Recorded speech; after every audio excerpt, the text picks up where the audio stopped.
You know, when Helen used to get home from work, I'd ask, "How are you?" "Fine," she'd say. She clearly wasn't.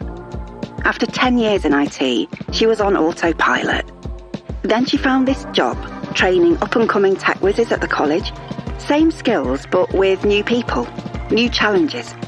Now when she gets back, I get the full debrief. Can't get a word in. Give your skills new life. Train others. Search jobs in further education. Get the new Fix and Fall tariff from Scottish Gas, where prices can only slide down. If energy prices climb up, no worries, you'll be fixed for 2 years. But if later the market falls, so will your tariff. A win-win, sorted automatically by us. Price cap? Taken care of. Fix your prices today. Search Scottish Gas Fix and Fall. T's and C's, eligibility and limitations apply. Price review based on the off-gen price cap after 12 months. See britishgas.co.uk/verify for more. Hello, it's Pete from Man-Made here. This show is sponsored by Ring. When it comes to smart home security, Ring makes sense. You're in control. You decide what gets recorded, who sees it, no nonsense. Plus, the cameras are proper quality too. 2K and 4K cameras, better night vision. The doorbell can actually chat to delivery drivers when you're not in through Alexa, which sounds mad, but it actually works. If you're thinking about upgrading your home security, don't mess about with second best. Visit Amazon to find out more. Offers exclusively available for Prime members. A big thanks to the Scottish Sun for supporting this podcast. The World Cup, of course, is just around the corner, and Scotland are back and ready to head to North America for what could be the biggest tournament we have ever seen. And if you want proper coverage, the Scottish Sun will be there alongside the Tartan Army with journalists across the USA, Canada and Mexico. So for 24/7 World Cup updates, reports and analysis, download the Sun app now. It's free, has got everything you need from match previews, live reports, tactical breakdowns, hot takes, exclusive columnists, the lot. Don't miss a game, don't miss a story with expert analysis and expert opinions. Download the free Sun app now. The Scottish Sun are World Cup for it. From Foxborough all around the world, John McGinn has Scotland ahead in the World Cup. Live from the Braehead Arena fan zone and live from the Boston Stadium.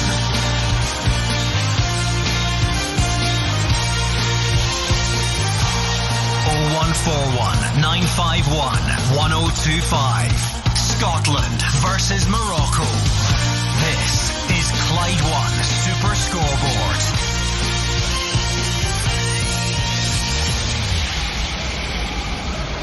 Good evening and welcome to Super Scoreboard on what could be one of the most famous nights in Scotland history. A win against Morocco in our second World Cup group match would see us through to the knockout stages of a major tournament for the first time ever. A draw, and it would just about be enough to get us through, but there would be a waiting game. A nation awaits. I'm Andrew Maclean, live from the Braehead Arena in Glasgow. Alongside me, former midfielder Alex Rae and former striker Gordon Dalziel. A point tonight, and it will be difficult, no doubt, would secure us for the knockout stages.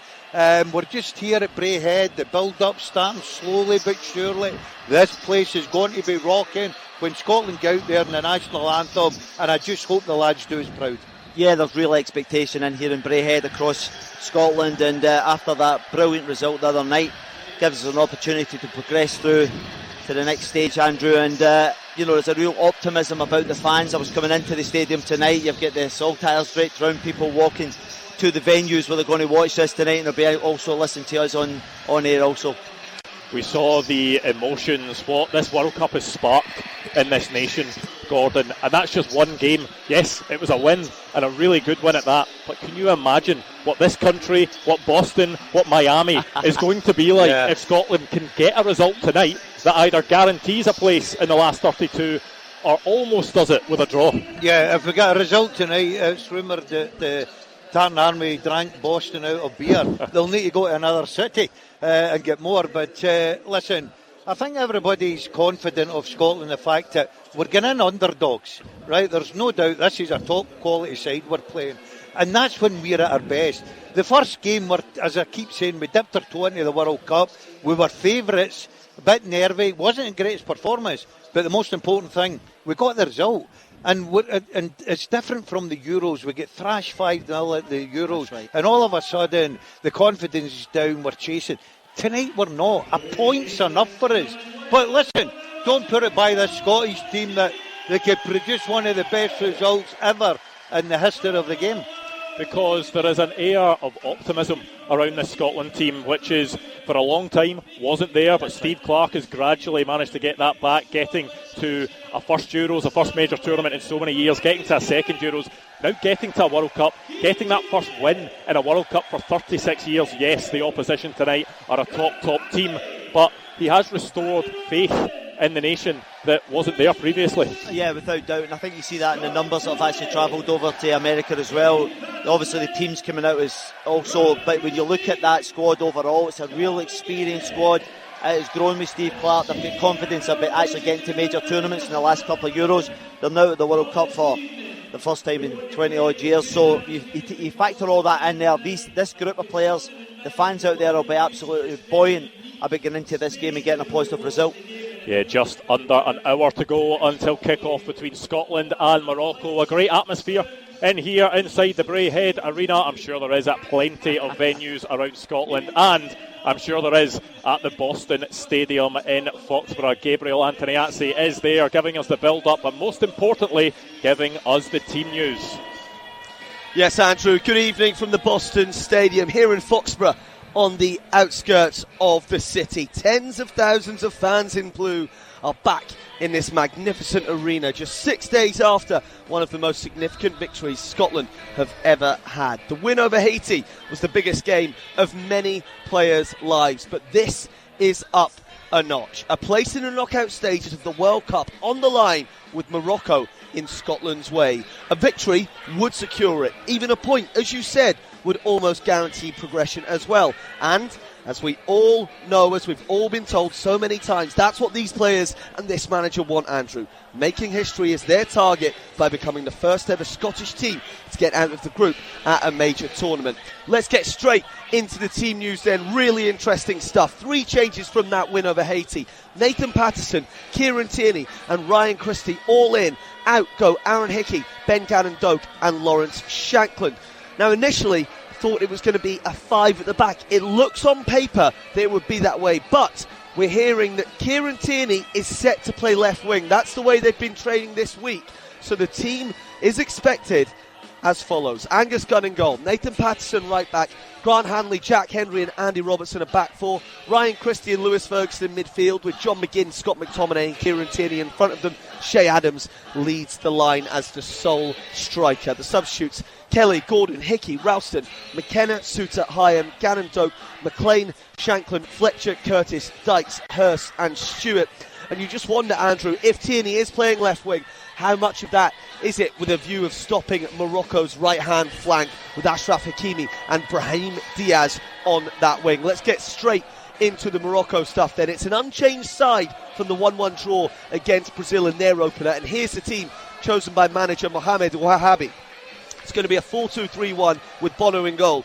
A defence of Hakimi, Diop, Riyad and Mazraoui, El Anoui, Boudadi, Anuhahi as the midfield 3, Diaz and El Khanous out wide, Sabari leads the line. The rest of the squad are on the bench, Andrew, and the North Africans, undoubtedly one of the best in the world. Several standout players. They reached the semi-finals in Qatar 4 years ago, the AFCON final earlier this year, and they're confident of at least replicating that performance this summer. We're just getting the goalkeepers out on the park now in the sunshine here, the evening sunshine in Boston. The Uzbek referee is Iglitz Tantashev, and of course we'll have VAR with all of the new updated rules. Kick-off, Andrew, is 50 minutes away. Yeah, very interested to see how the Scotland team is going to line up, because certainly on paper it looks as if Steve Clarke has gone back to that back 3, that back 5 that we're very familiar with, that he did for a lot of the start of his spell, where he had Kieran Tierney as a left centre-back of a 3, Andy Robertson as a left wing-back, and it was almost tailored towards those 2 players, 2 quality players, to try and fit them in the team. Suggestions that possibly it could be mixed up tonight, that Kieran Tierney is maybe playing as a left midfielder and he's keeping that back 4. But certainly the one thing you can say about this Scotland team is that they're adaptable, and Steve Clarke is able to play them in different ways. So if it's a guessing game for us, it's going to be a guessing game for Morocco as well. Yeah, absolutely. We're not quite sure whether it's going to be a back three with Robertson and Patterson as wing backs. The midfield four have got plenty of experience. You know, you have Ferguson, Christie, McTominay, McGinn, and they'll have to support Shea Adams up top. But whether they go a back four, whether they go a midfield four, one off the striker as well, we're not quite sure until kick-off. However, what we do know is this is a vastly experienced team. You know, they have been over the course and distance, and I think that's the reason why Steve Clarke's gone with this, because you have to be mindful of this Moroccan team who are sitting 7th in the world rankings as well at the moment. I was on the show last night with John Spencer, and we highlighted how good they were down the right hand side, their strengths, really, really good indeed. I'm not surprised with this. I think it's a good move, to be quite honest with you, Robertson, Tierney, because if Robertson goes ahead of Tierney, Tierney can fill in at left back. He's comfortable there. The two of them like playing together, you know, that left centre back and left wing back as well, and they've got to stop that threat. So just looking at it and thinking about it right away, when I seen the team, Andrew, I thought, yeah, he's going to a 3. But when I now look at it and settle down, I think he will play Tierney in that left-hand side to stop that threat. If we go through the changes individually, the first one that stands out is Nathan Patterson in for Aaron Hickey. You've got to think that's maybe something to do with the fitness of Aaron Hickey, because I think most people would probably accept that Aaron Hickey is Scotland's strongest option at right back. He is the one that, if everyone's fit, he is going to play there, but he's not played a lot of football. He's had his injury issues. Asking him to play 2 games in the space of a number of days at such a high level, probably that's the clue that why Nathan Patterson is maybe in tonight. Yeah, it's an interesting change, but I've got to be honest with you, I like Hickey. I think he's a very, very good player, but I think he struggled. I really do. I think he struggled in the first game. Whether it's the fact that you highlighted there, he's not played a lot of football. To be fair, neither is Nathan Patterson. But Steve Clarke's decided tonight, you know, after the first game, we'll go with Patterson. I've not got a problem with that, because I think he's a very, very good full-back. He can get up and down. And then obviously if Hickey's there, if Patterson runs out of steam, then you've got Hickey coming on, which doesn't weaken us down that side. So, listen, we were all saying he was going to make changes. He's made 3 changes. And it'll be just interesting to see if the biggest change is, does Tierney play as a 3, or does he play in that left-hand side to give Robertson protection? In the midfield area, I think a lot of people thought that there would maybe need to be a bit more solidity in that midfield coming up against such a quality side. Ben Gannon-Doak is a player that's sacrificed for that, which I think a lot of people might be disappointed, because he's such an exciting player. He gets bums off the seats. Ryan Christie comes in, his Bournemouth teammate, but Ryan Christie is so experienced. He is very adaptable, can play several different positions. If you want him to be an attacking player, he can do that. If you want him to sit deeper and hold on to the ball and sort of try and dictate play, he can do that. And he's the type of player that, coming into a big game, nobody will have any doubts about his ability and experience to be able to handle this type of occasion. Yeah, listen, I'm disappointed, because I would like to have seen Ben Doak. I think he carries a threat, he gets pace, he's driving at the back line, gets you up the pitch. However, you look at what they've also got the options of McGinn or Christie can play off that right hand side, and you have that wealth of experience. And I think he's actually going with experience here because of the level of the opponent as well. I think the other night when you're up against a lesser opponent on paper, that allows Ben Doak to get after him, but I think tonight what he's done is he's going to show it up in the middle of the park, and then show them the wider areas, and then allow them to fire balls into the box, and you have plenty of height in the box that they can cope with anything coming across the face. We had the debate all week, Gordon, about who was going to be the striker, because a lot of people maybe thought that he was going to go to one up top.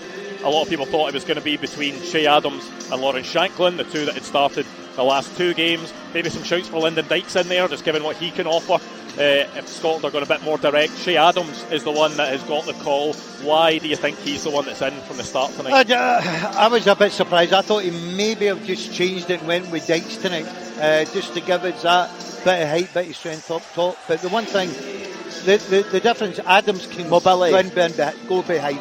You know what I mean? We've seen the goal. His movement for the goal against Haiti was absolutely brilliant. He's got that pace, he's a threat. We might not have a lot of the ball tonight, and if we get it, then if we play in behind full-backs or whatever, Adams is the player that can go there and get you up the park for me.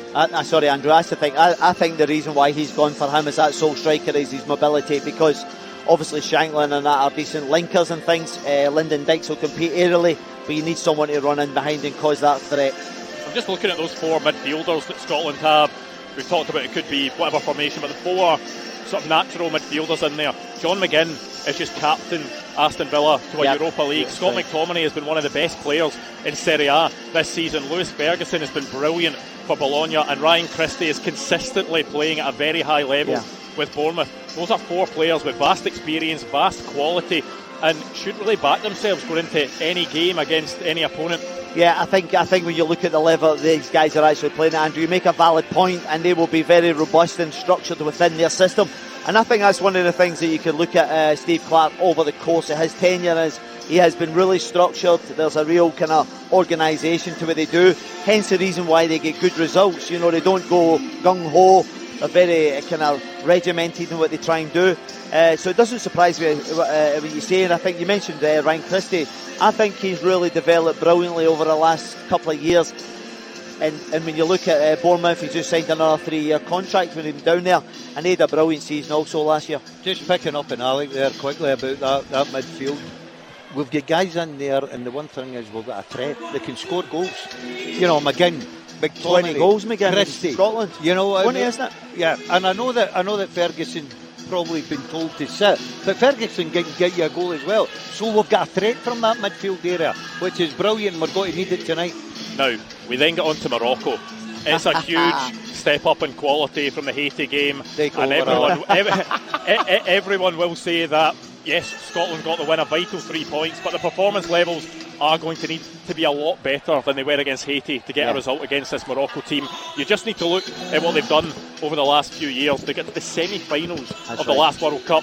They got to the final of AFCON. They lost the final. There were then a lot of things that went on, which meant that they were handed the trophy in the end, and they've got real quality in there. They're top 10 in the FIFA World Rankings. It's a serious team Scotland are playing tonight. Yeah, absolutely. When you look at the front line as well, Diaz, Saibari, I really like Saibari. I seen him a couple of years ago when he was playing for PSV against Rangers. So impressed with him. You know, he's a really talented boy. You've seen the goal he scored against Brazil the other night. And I like the young boy Duabe in the middle of the park. 18 years old, and looked like he strolled it at times against Brazil. Yeah, I know. There's high expectations of him as a young boy playing in France. So, you know, throughout the course of their team, but you look at Hakimi and right back the other day when he's up against Brazil, he just keeps bombing forward, aggressive. So this is a team full of quality, and they really have to be at the top of their game if they're going to get a result tonight. You know what I liked about them, Alec, when I watched them the first game? Now, it's always the first game. There's a lot of games to go. I think Morocco will go deep into this tournament. Of that, there's no doubt for me. But the one thing I noticed about them is they play a very high-tempo game. They're very quick, their movement. I've never seen a Brazilian team with the players that they've got giving the ball away as much in the first half especially. Started brilliantly, didn't he? It was all down to Morocco's tempo, pace, everything. Scotland need to be aware of that tonight.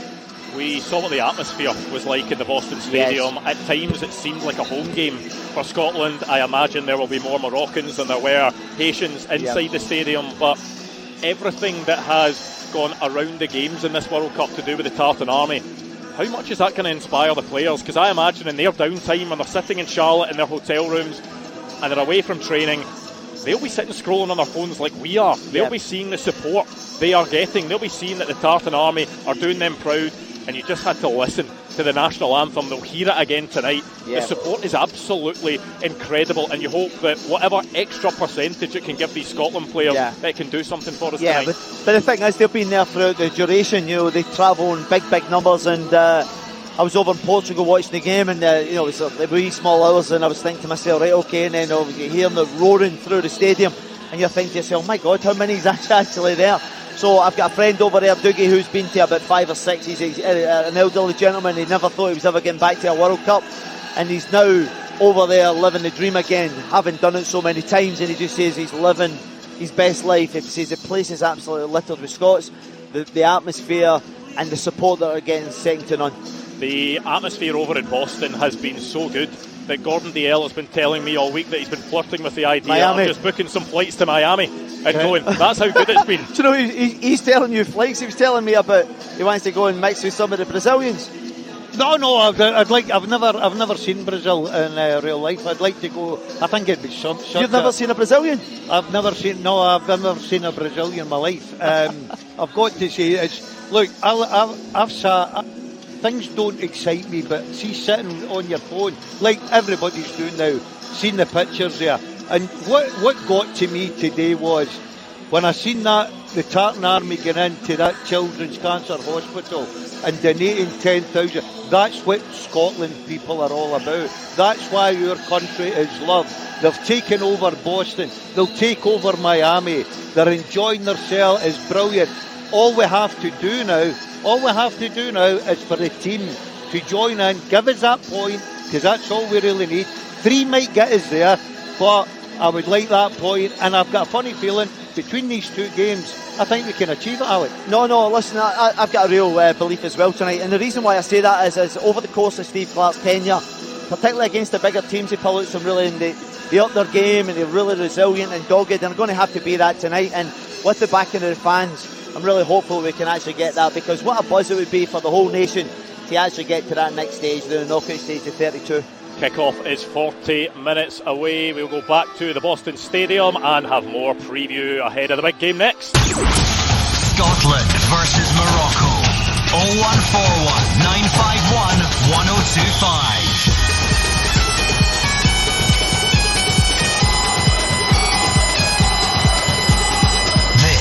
Is Clyde One Super Scoreboard. Get the new Fix and Fall tariff from Scottish Gas, where prices can only slide down. If energy prices climb up, no worries, you'll be fixed for 2 years. But if later the market falls, so will your tariff. A win-win, sorted automatically by us. Price cap? Taken care of. Fix your prices today. Search Scottish Gas Fix and Fall. T's and C's, eligibility and limitations apply. Price review based on the off-gen price cap after 12 months. See britishgas.co.uk/verify for more. At Lidl, we believe everybody deserves great deals on quality fresh fruit and veg. That's why we have Pick of the Week. Get up to 30% off 6 delicious fruit and veg items each week, with 3 of them on offer with Lidl Plus. Scan your app to save. Lidl, more to value. 18 plus GB only. T's and C's apply. See lidl.co.uk/LPTV while stocks last. Hello, it's Gemma and Gorka from Lost in Translation, and we're very excited to have partnered with Ring. When we are out, it can have actually conversations with the delivery drivers through Alexa, telling them where to leave the parcels, which saved me a lot of time to going back to the post office. It's a game changer, honestly. And because Amazon has early Prime deals available from the 15th of June, upgrading your home just got even easier. Visit Amazon to find out more. Offers exclusively available for Amazon Prime members. It's like a jungle sometimes, it makes me wonder how I keep on going under.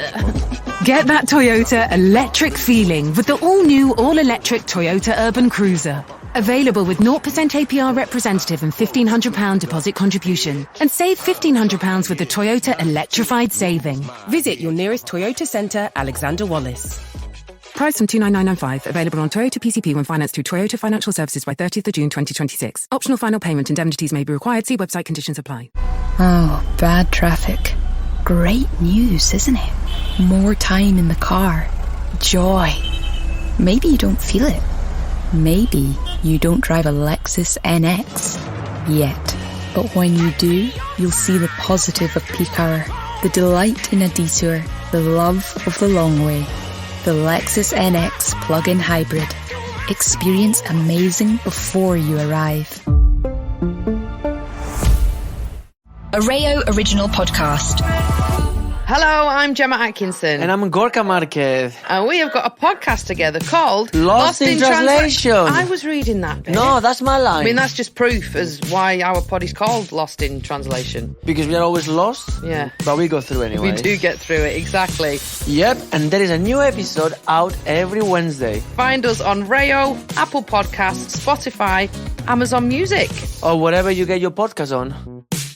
We are here live at Braehead Arena in Glasgow, building up to Scotland against Morocco, and it could be one of the most historic nights, if not the most historic night, because Scotland could potentially seal a spot in the knockout stages of a major tournament for the first time ever. A victory against Morocco would be enough to do it. It would seal a top 2 finish. A draw would just about get us there, but there wouldn't be the confirmation tonight. and a defeat, still in not a bad position going into a final game against the small matter of Brazil. Gordon Dalziel and Alex Rae here with me, Andrew Maclean, and we will cross back to the Boston Stadium where Gabriel Antoniazzi is. He has been there all week and he has been in amongst it with the Tartan Army. The atmosphere has looked brilliant. How is the atmosphere, the setting inside the stadium going into this game, Gabriel? Yeah, it's something else, Andrew. It truly is. I mean, the temperature is a little bit cooler than it's been over the past week. 25 degrees. It's been cloudy throughout most of the day, but the sun has emerged here and it is fully on the players. Very breezy, plenty of wind. It is warm, but even though it's 3 hours earlier than that Haiti game, it's certainly cooler and much more favourable conditions for the players. In terms of the fans inside, still not packed out, Andrew. Remember, we had the issues last week. The queues, from my understanding, were much better than the opening game, but there were still some long waits from the South Station in Boston and outside the gates here. It's not full yet, but I can tell you there are certainly more Moroccans in here than there were Haitians on Saturday night.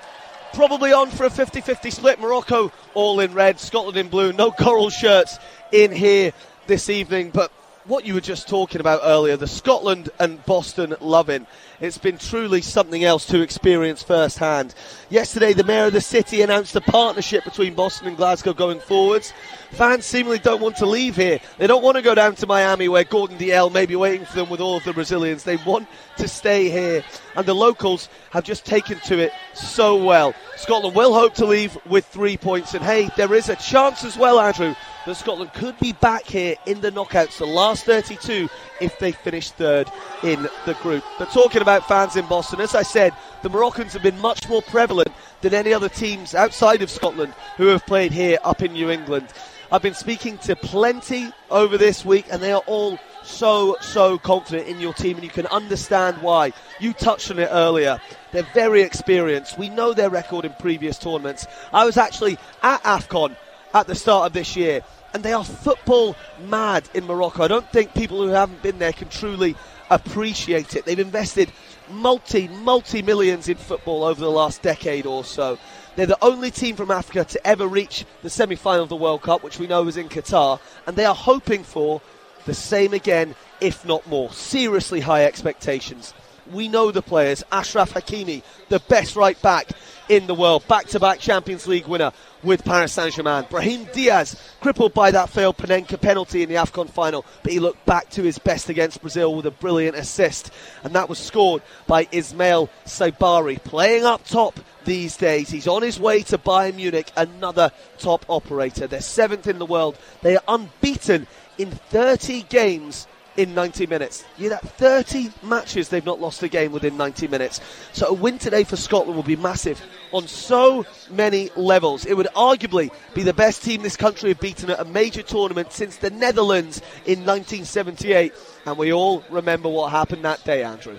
I know what they say about the weather. If it didn't change, the most boring person you know wouldn't know how to start a conversation. But I think it is important, the weather in this game, because it is cooler, as Gabriel said, despite the fact it's earlier in the day in Boston, and any small margin Scotland can take will be a good thing. And if the conditions are cooler, they'll still have the hydration breaks, but it could, I'm not saying it will exactly play into Scotland's hands, but a lot of our players maybe aren't used to playing in the warmer conditions. Could help a little bit, hopefully.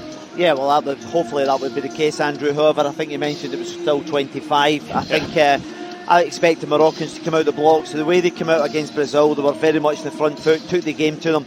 And Scotland are going to have to be very much on their metal early doors, because you expect him to be out flying, and then it's going to have to try and impose themselves into this game. But you're right, it's a cooler temperature, and you're hoping that gives them a little bit of an edge, but I still think it'll be very difficult.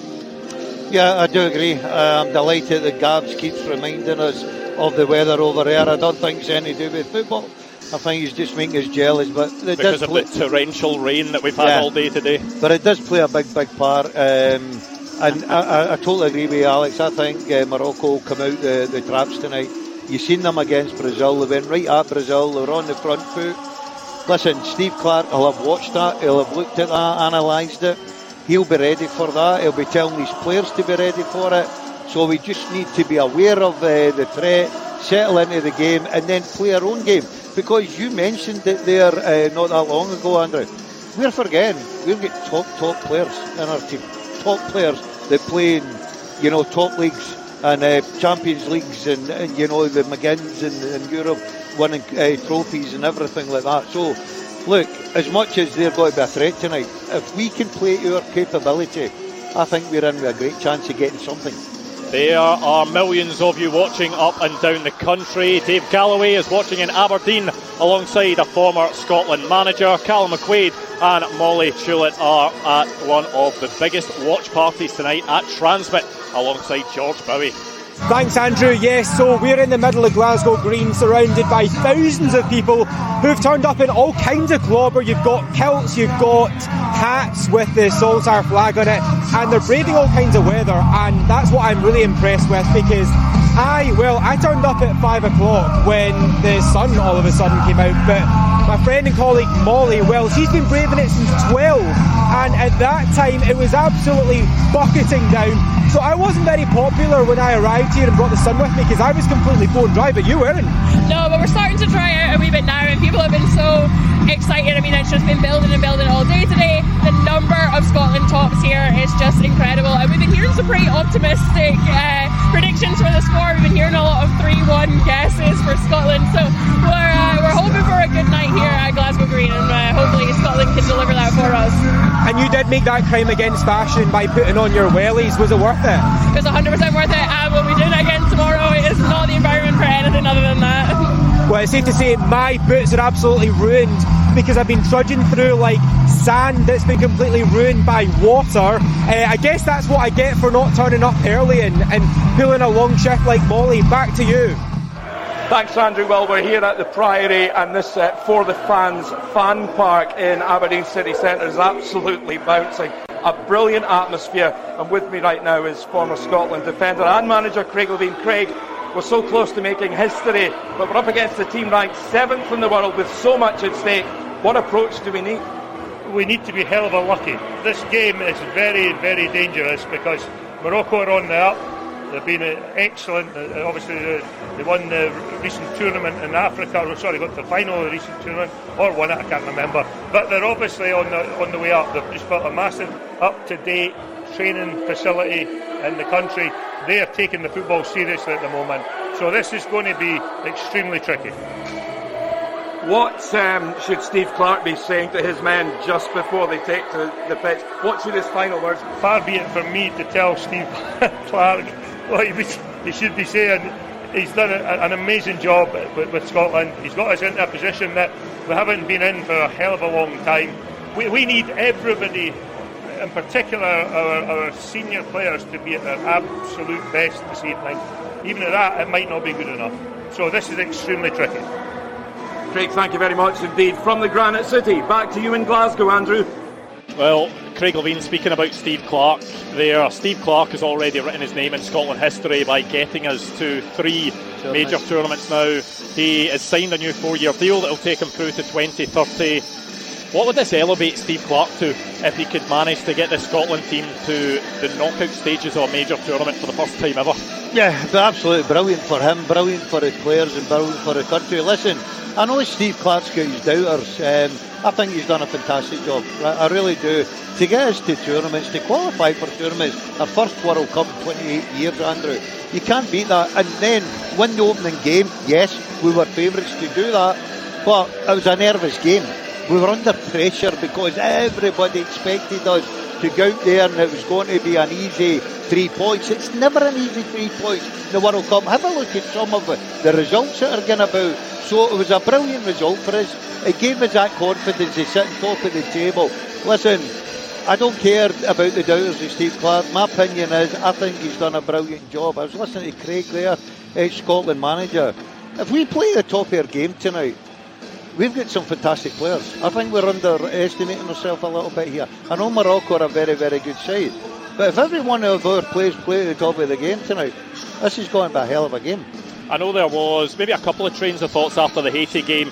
Most people absolutely delighted at the fact that Scotland have got to win at a World Cup for the first time in 36 years. There was a few people saying that they wish Scotland had won by more. They were talking about goal difference. But I think you just need to look at the games that have followed that and some of the results in the World Cup, the fact that I think Scotland in the first round of games are the only European team that won and got a clean sheet, just shows how good that result was. Yeah, listen, at the end of the day, it was all about the result, the 3 points, getting up and running, because these opening fixtures are very nervy. You can clearly see that with all the teams. You look at Spain, who are like standouts, like elite players, and they obviously get a draw. So this puts it into context. It was so important for us to get the campaign off to a really positive start. I think Craig Levein makes some valid points there. I think that we've already highlighted that Morocco are a top team.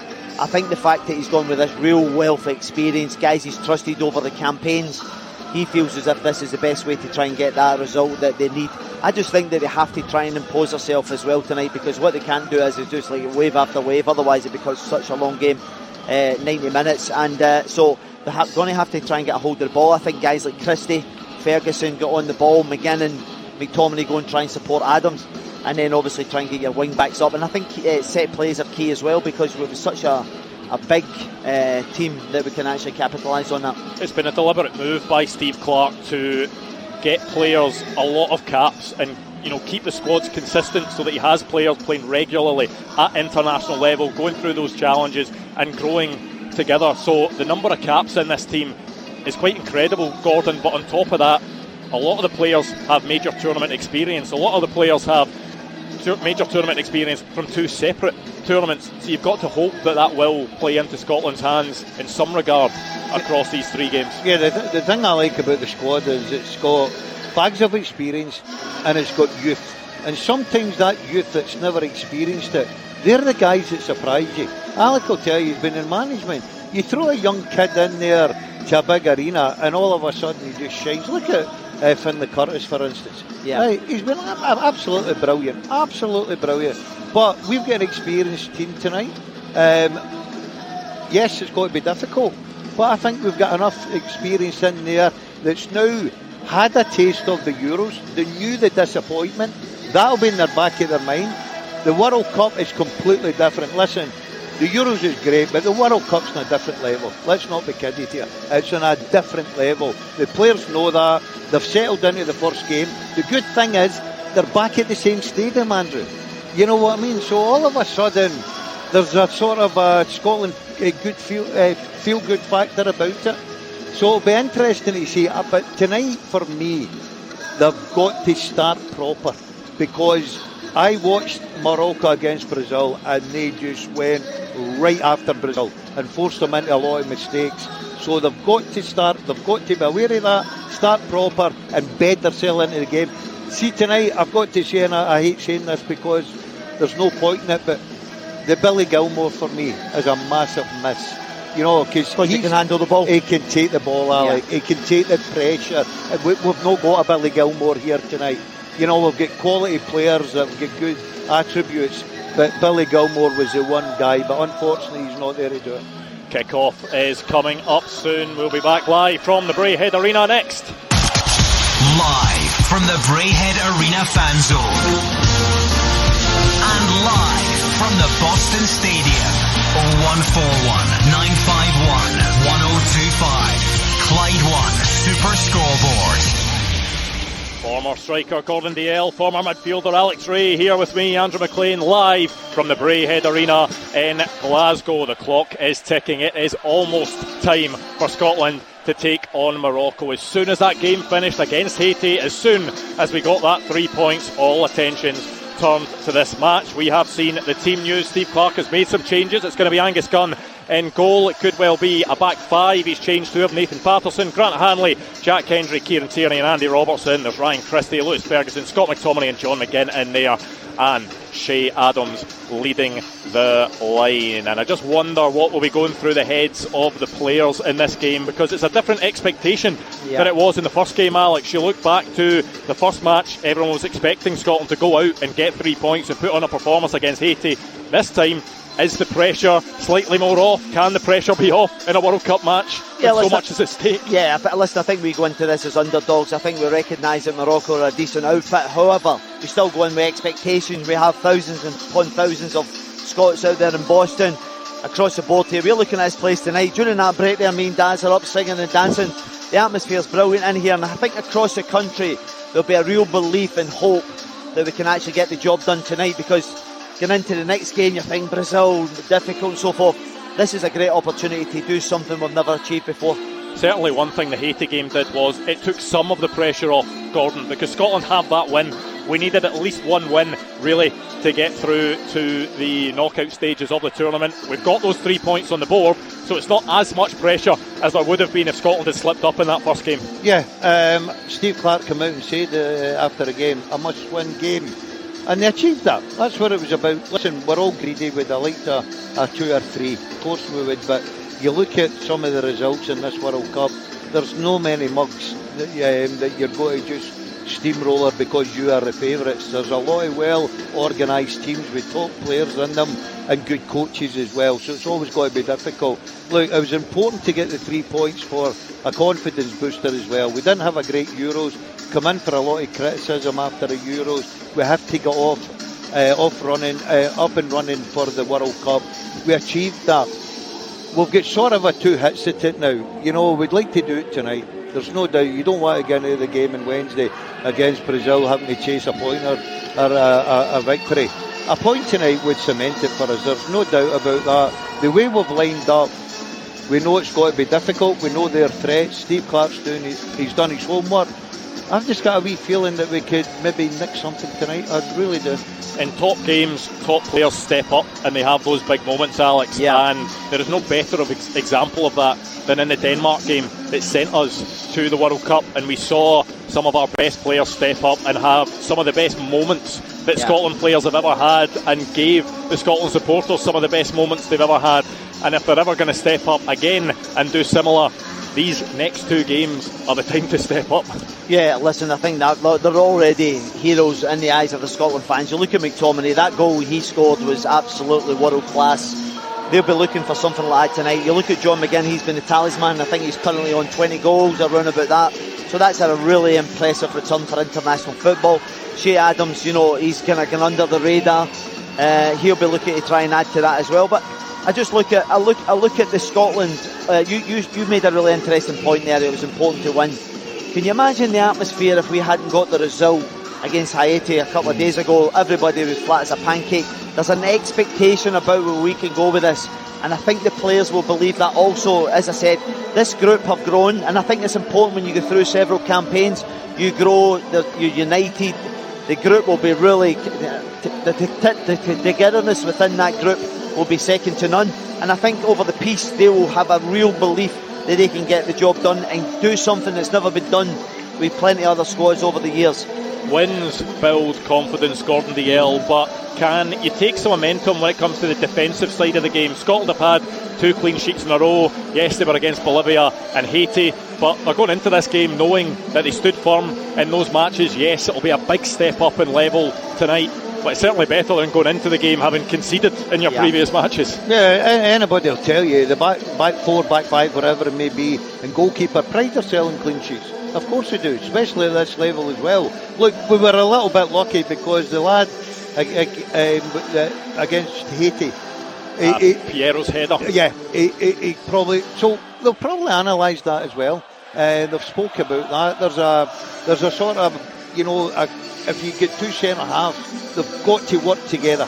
There's no doubt they've got to work together. They'll have learned from that. Remember, it was a pressure game. This is a complete different game tonight. It'll be played differently because you know that one thing is Morocco ain't going to sit back and try and hit you in the counter attack. They're going for the they're going right at you. So it may play into Scotland's hands tonight.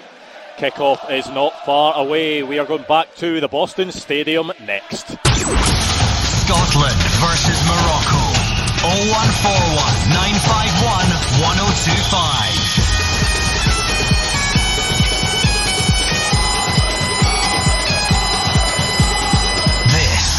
Clyde 1 Super Scoreboard. It's Molly and Tyler from the Prenup here. We're so excited to have partnered with Ring on the show. If you're looking to upgrade your home, then check out Ring. They're the UK's #1 smart home security brand. Ring is not just another gadget, it's a proper investment in your home. And the best thing is, you're in control of everything. What gets recorded, who sees it how your data's used. And because Amazon has early Prime deals available from the 15th of June, upgrading your home just got even easier. Visit Amazon to find out more. Offers exclusively available for Prime members. Up next, it's Brett Flair and his new band. Oh my God, I'm back again. On Betfair Casino, everybody spin. Gonna bring new games, gonna show you now. New game party. Find new. Dropping hits every week. Find the new slots. On Betfair Casino tonight. 18+ BeGambleAware.org. That's right. Me and Stu always used to wonder what we were doing in life. Him especially. He was a wicked carpenter, but he'd done it for years. So he started signing up for marathons. He was clearly needing a bit of something else. So when he landed this job, training future chippies at the college, it felt right. Now he's made up with work again. And that's better than him banging on about his PB all the time. Give your skills new life. Train others. Search jobs in further education. We made it. These Spanish hills don't muck about. Right, pass us Dad's ashes. What? You said you'd bring them? Oh, please, no. Yeah, look on the ring camera. Oh. We've left him on the mantelpiece. Poor Dad. Always know what's happening at home with Ring. Our best Prime deals have come early, with up to 60% off selected devices. Head to Amazon today. You could make things complicated, searching every website, double-checking every Best Buy table, even scouring the newspapers. Or you could keep things simple with a high-interest one-year fixed savings rate from Marcus by Goldman Sachs. 4.6% AER locked in for 1 year from a 5-time Which-recommended savings provider. Savings made simple with Marcus by Goldman Sachs. Find out more at marcus.co.uk. Interest rate is 4.6% AER, 4.6% gross, fixed for 1 year. Interest is paid annually. Rate correct as of 13th May 26. A big thanks to the Scottish Sun for supporting this podcast. The World Cup, of course, is just around the corner, and Scotland are back and ready to head to North America for what could be the biggest tournament we have ever seen. And if you want proper coverage, the Scottish Sun will be there alongside the Tartan Army with journalists across the USA, Canada and Mexico. So for 24/7 World Cup updates, reports and analysis, download the Sun app now. It's free, has got everything you need from match previews, live reports, tactical breakdowns, hot takes, exclusive columnists, the lot. Don't miss a game, don't miss a story with expert analysis and expert opinions. Download the free Sun app now. The Scottish Sun are World Cup for it. From Foxborough all around the world, John McGinn has Scotland ahead in the World Cup. Live from the Braehead Arena fan zone. And live from the Boston Stadium.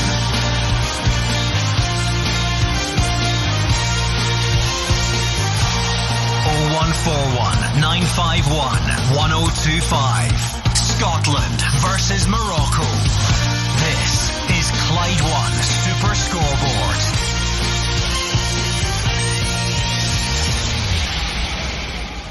The national anthems are on the go in the Boston Stadium. Let's go live.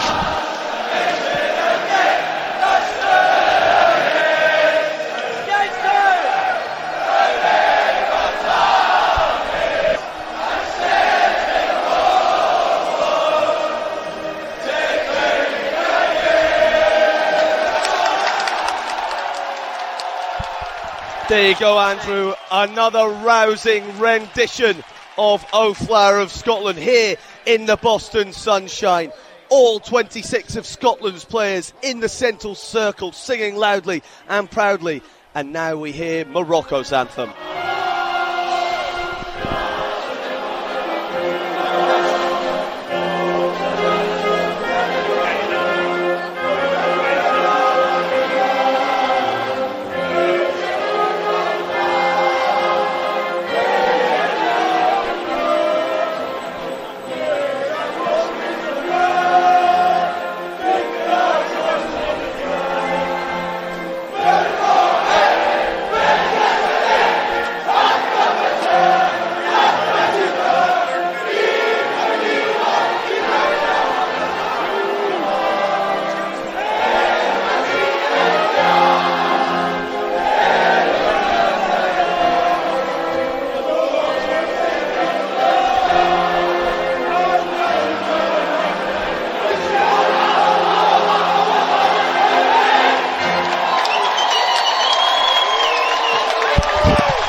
And there we have Morocco's anthem as well, a proud footballing nation, fourth at the last World Cup. Can they go better this time? Well, Scotland will certainly hope they won't be doing any better this evening. A huge match coming up, a sea of vibrant red to my right-hand side, Andrew, and the brilliant Scottish blue to the left. A 50-50 split here at Foxborough in the Boston Stadium. Not a spare seat in the 64,000-seater arena. What a magnificent spectacle it is as Scotland and Morocco shake hands before the game kicks off. Morocco wearing their all-white strips. Scotland in all navy blue. Now, Scotland's starting 11 tonight contains players with a combined 609 caps, the most ever for a match in their history. This team is experienced as this country has ever had. This is their time. They are ready. Let's go through the lineups again, chosen by Steve Clarke. In goal, it's Angus Gunn. A defence of Nathan Patterson, Grant Hanley, Jack Henry and Andy Robertson. We believe that Kieran Tierney will start left wing with John McGinn on the other flank. A midfield of Ryan Christie, Lewis Ferguson and Scott McTominay. Shay Adams leads the line. Cameras just panned to manager Steve Clarke on the sideline. He said that Scotland prefer to be underdogs. It suits the nation's psyche. He's certainly right, and they are certainly underdogs today. Clarke is Scotland's longest serving and arguably most successful manager, but he has the chance to cement his name as a Scotland great, the Scotland great, by leading the nation to the promised land of knockout tournament football. It's never happened before. This is the 13th time of asking for the men's team. A victory here would secure passage to the last 32. It may even be enough to win the group tonight if results fall elsewhere. Can you believe that? We are potentially 90 minutes away from that. Even a point would almost guarantee progression as well. But in Morocco, Scotland faced one of the new giants of world football. Captain Andy Robertson and his counterpart Ashraf Hakimi just flipping the coin to decide who will take kickoff. The other 10 players in the centre circle talking to each other, getting themselves up for this. They can't get themselves up for this, then what can they? The biggest games of almost all of their lives. Scotland against Morocco here in Boston at the World Cup. A place in the knockout stages on the line. It's coming up now. With LinkedIn Premium All-in-One, you're 60% more likely to get replies from suggested prospects, so you can grow your small business. It cannot give you 60% more time in your day. It can help you sell, market, and hire all in one product. It cannot find more space for all the files on your desktop. And while it can't close all your open tabs, LinkedIn Premium All-in-One can give you all the tools to grow your small business in one tab. Try for free at linkedin.com/all-in-one. Get the new Fix and Fall tariff from Scottish Gas, where prices can only slide down. If energy prices climb up, no worries, you'll be fixed for 2 years. But if later the market falls, so will your tariff. A win-win, sorted automatically by us. Price cap? Taken care of. Fix your prices today. Search Scottish Gas Fix and Fall. T's and C's, eligibility and limitations apply. Price review based on the off-gen price cap after 12 months. See britishgas.co.uk/verify for more. Security program on spreadsheets. New regulations piling up? An audit dread? It's time for Vanta. Vanta automates security and compliance, brings evidence into one place, and cuts audit prep by 82%. Less manual work, clearer visibility, faster deals, zero chaos. Call it compliance, or call it compliance. Get it? Join the 15,000 companies using Vanta to prove trust. Get started at vanta.com/calm.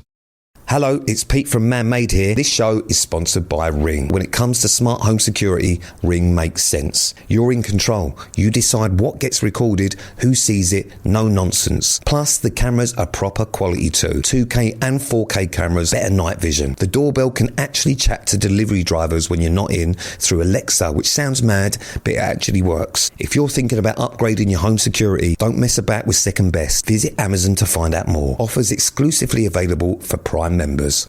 From countryside escapes to seaside breaks, and plenty of open road in between, There's a Mazda for every kind of summer. Get 0% APR on selected models when ordered by the 30th of June. And keep your mind on the really important stuff, like trying to eat that ice cream before it melts. Search Mazda. Available on PCP when financed by Mazda Financial Services by the 30th of September 2026. Indemnities may be required. Terms apply. See website. The all-new, all-electric Toyota CHR Plus. Sleek, stylish and quietly reliable. Available with 0% APR representative with £1,500 deposit contribution and save £1,500 with the electric car grant. Get that Toyota electric feeling. Visit your nearest Toyota centre, Alexander Wallace. Price from 34495. Available on Toyota PCP when financed through Toyota Financial Services by 30th of June 2026. Optional final payment. Indemnities may be required. See website. T's and C's apply. Wow, how are your nerves? It was a national anthem that once again makes the hairs on the back of your neck stand up. Everyone was the same in here in the Braehead Arena in Glasgow, I'm sure, all over Scotland, and of course in the Boston Stadium. And for the 26 players out there on the pitch, what an experience to have that again just a few days after the Haiti game. And the task is the same: go out there and try and win this game, Gordon Dalziel. Yeah, try and win it, but a draw would be enough for us, I've got to say. You're talking there about national anthem, you're talking about the Scottish fans. There's a great saying in football, they're a 12th man. There's no doubt about that. But it's got to perform tonight. The way I'm quite liking Steve Clarke just now. Everybody used to say he's very dull and dour. He looks like he's embracing this World Cup. He looks relaxed, doesn't he? Yeah, he looks like he's enjoying it. It looks like he's got great belief in his players. He's picked a team tonight. We'll see the line-up. We'll see where Tierney plays. That's going to be an interesting one. Everybody's talking about playing the left-hand side. We've got to start the game proper tonight, Andrew. We've got to start it good. Yeah, listen, I thought the anthem was absolutely spectacular there, and you can see the passion throughout the fans. The players were also giving it loudly, and but they have to then focus quickly here as we're just about to get up and running. Yeah, it's going to be Morocco that kick off this game. There are a lot of red shirts in the crowd that you can see, but I think some of them will be the red of Morocco, some of them will be that coral away strip that has been so popular amongst the Scotland fans. And we are underway in Boston, and straight away the ball goes back to Angus Gunn. He clears it out of play, and Morocco, who are in the white strips tonight, not their traditional red. Scotland in their home kit for this one. They were in the away kit for the first match, I should say. And wow, the nerves around the country. I think there's going to be not many people are going to have any fingernails left by the end of this, Gordon Dalziel. Yeah, straight away we look at the formation. It is a back four. Yeah, of that there's no doubt. I think Tierney then's got to play off the left. Listen, if we're going to get the ball to Adams, we've got to get a little bit of quality. I think he can hold up. I think he's decent at that.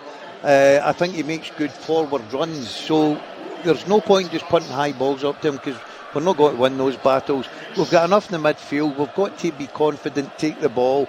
You see already Morocco, they look very comfortable starting the game. They're dictating the pace of it. Ball in behind us. Yeah, ball in behind for Morocco, and this could be an early chance for Morocco, and it is. It's an early goal for Sabari. 1 minute and 15 seconds on the clock. It is a nightmare start for Steve Clarke's men. The Moroccan fans celebrate, and that was the one thing we didn't want to happen. An early Morocco goal. Scotland have it all to do already, Alex Rae. Listen, it was a good run down the right hand side by Sabari, and he's just rifled down the roof of net. I'd like to see this again. It's going to be very tight, I would imagine, because he seems to get so much space.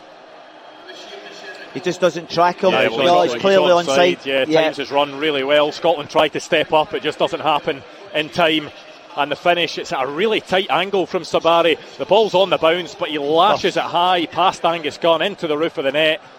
He looks across initially, Sabari, as if he's going to play it across. He doesn't have any options. Hammers it past Angus Gunn high into the net. Morocco have a 1-0 lead in Boston. You've got to say, from Morocco's point of view, it's a fantastic goal, fantastic finish. I think that's very poor defending from Scotland. It's just a ball over the top, in between the full-back and the centre half. We've got to be better than that. We said earlier that the beginning of the game, we've got to start the game well. We knew Morocco were going to come at us. and we've been punished. And that's what happens at this level. When you go up against top quality teams and you don't defend right and you don't get your distances right and you give them opportunities, this is what happens. Now we're chasing the game 1-0 down. After nearly just under 3 minutes. Very, very, very bad start for Steve Clarke in Scotland. Yeah, you maybe want one of two things, really, when it comes to the start of a game. You either want a quick start, or you want to make sure that, you know, you're just settled in the opening minutes of the game. And Scotland now find themselves behind, Alex, and they need to make sure this doesn't rock the team. Yeah, absolutely. I thought it was a really good movement by Sabari, but I have to say the right centre-back was really, really poor. You know, he's tried to step up. You can't give players, because their movement is so good, he's just starts his run into the right channel there. And you have to say the finish is excellent. He's just blasted it past Gunn, who had no chance. And I have to say it's a disastrous start. You know, conceding in the first minute. We knew this was going to be a difficult encounter. So they just need to compose themselves and make sure they don't concede another one quickly, otherwise it become a really long night. I'm not a great fan of goalkeepers in the modern day football, and some people might look at them and it'll be the usual, how can you beat at your near post, because that was a tight angle, but the power and the pace of the shot, I don't think any goalkeeper's getting that. I've got to say, I thought it was a fantastic finish. You always think when a player is at an angle, the best way to go is high, isn't it? And that's what Sabari's done. It set up nicely for him on the bounce, and he's just smashed it. You know, it's at quite close range for Angus Gunn. It's going to be tough for him to stop that. Yeah, no, listen, I don't blame the goalkeeper in any shape or form for that. You know, for me, it's the centre-back trying to step up. I thought it was very naive of him to do that, Andrew, and ultimately he's gave his goalkeeper no chance. It was actually Grant Hanley who tried to step up, and if he tracks that run, he can block him early enough, and it's just got a free run to wander in between the two centre-half, and it was, for me, it was really poor defending. Yeah, I agree with that. I really do. And you now look at Morocco, 1-0 up early doors. They now can dictate the pace of the game. They're very comfortable. You know, they know that another one really puts Scotland really up against it. We've just got to settle down. Look, what's my greatest saying in the world? If you've got to lose a goal, lose it early. Yeah, you'll get opportunity to get back in the game. Yeah, well, Scotland's tails up for a moment there, as we tried to break forward through the middle of the pitch, but straight away Morocco win the ball back, and they can just take their time if they want to, but they don't look as if they're taking their time. They're looking as if they're trying to get that ball forward early and really compile that misery on Scotland. Andrew, we said at the top of the show we expected these to come out the blocks from the off. They've done that. They've been very much in the front foot. They don't strike me as a team that are going to be very possession based. They're very direct. They've got plenty of pace at the top end of the pitch, and I think they're going to go for the throat here. I think they can see goals within this game, so they look to me as if it's a team full of confidence, and they won't settle for one. Yeah, I mean, if they were full of confidence before this game had kicked off, I'm sure that's gone up by a good few percent after managing to break through Scotland so easily in the opening minutes, Gordon. Yeah, from their point of view, it's an absolutely brilliant start. And you see them just now, Scotland are just sitting in, and they're just dictating the pace of the game, and they'll be very comfortable with that. They'll move the ball about from side to side and try to find the gaps and open Scotland up.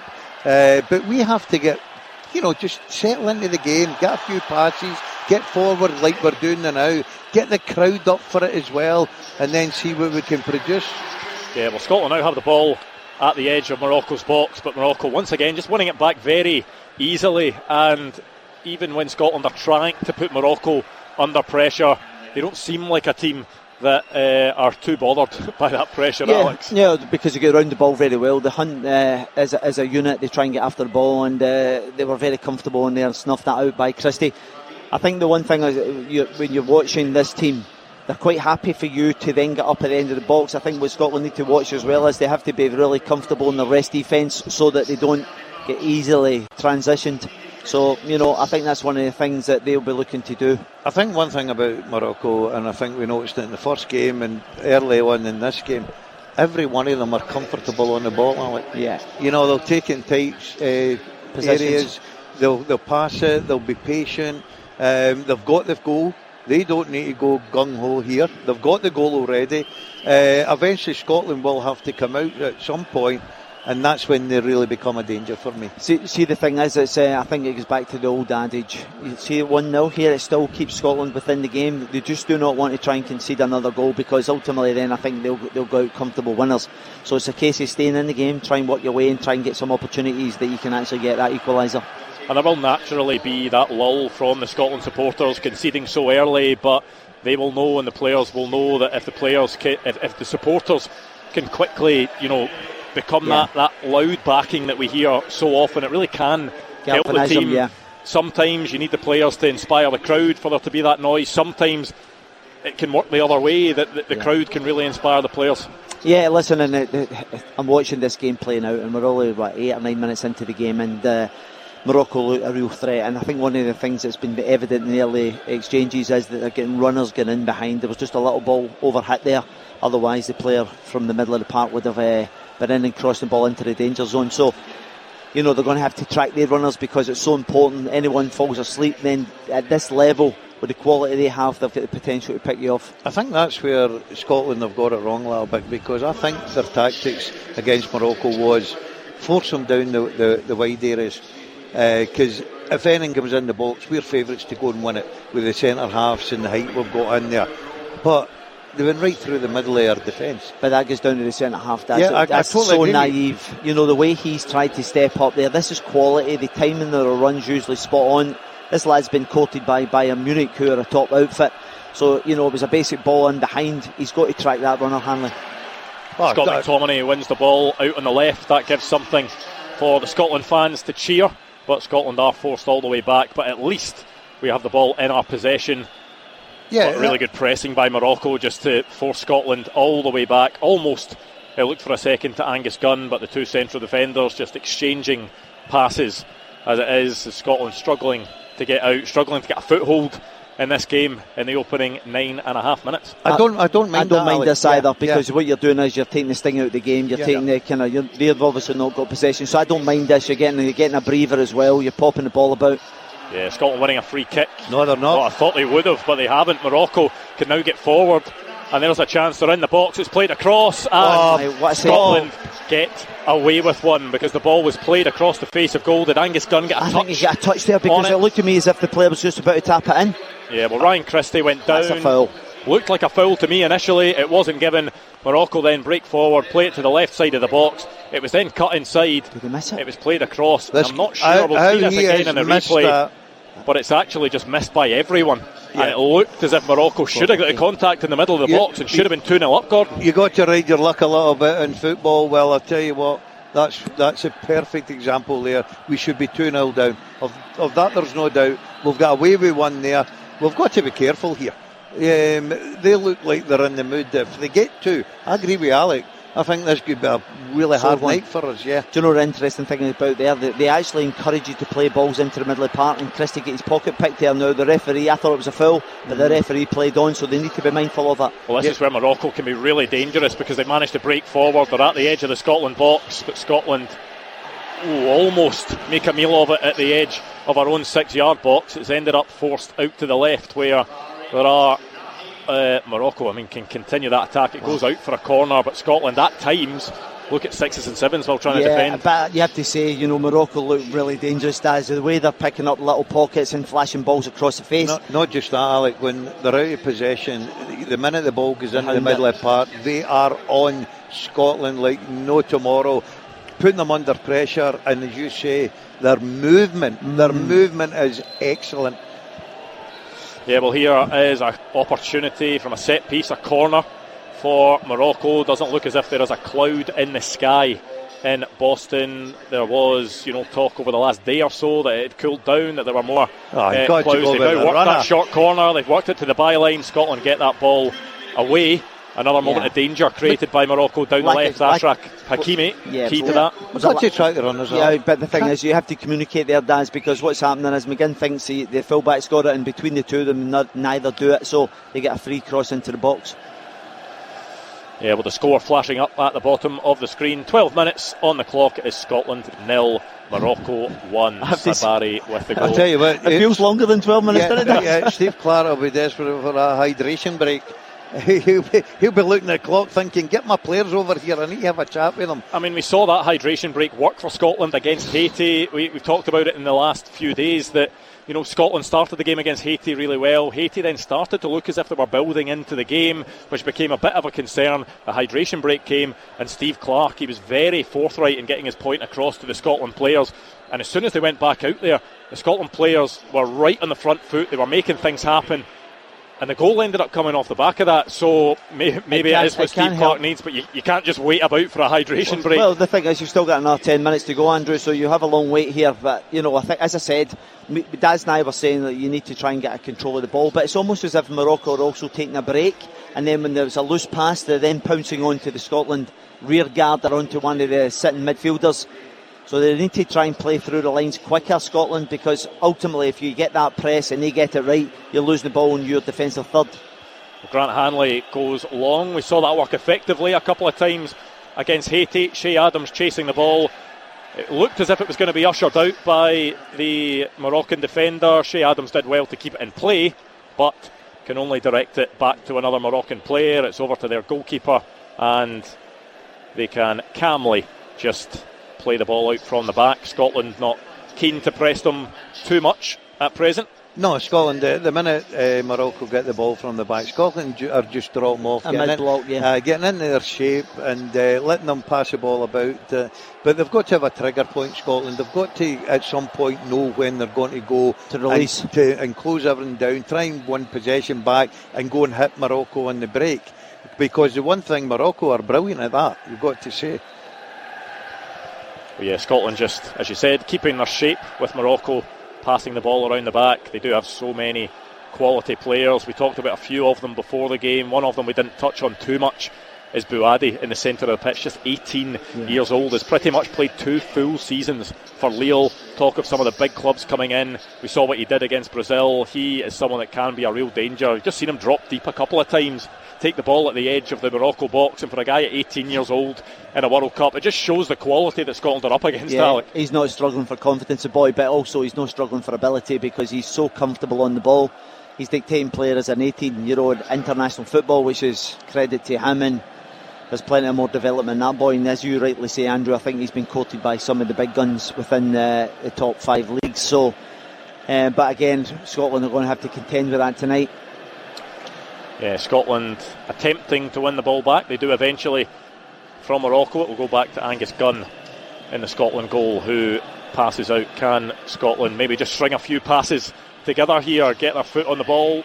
But Scott McTominay plays a square pass, and he actually gets lucky. Scott McTominay, because it should have gone to a Moroccan player. Scotland managed to win it back, but very uncharacteristic of Scott McTominay, just a really loose pass across the middle of the park. Yeah, he played a square pass behind him, but fortunately it fell to a Scotland player beyond him. Great ball. Yeah, a lovely switch over to the right. And can Scotland create anything? No, not this time. I think was it Nathan Patterson trying to flick the ball with the outside of his boot, loses the ball. There's going to be a free kick given to Morocco in the centre of the park. Maybe just smart play from Lewis Ferguson to stop that Morocco attack before it came to anything. I watched Morocco doing this against Brazil. They closed them down that quickly. Brazil were giving the ball away.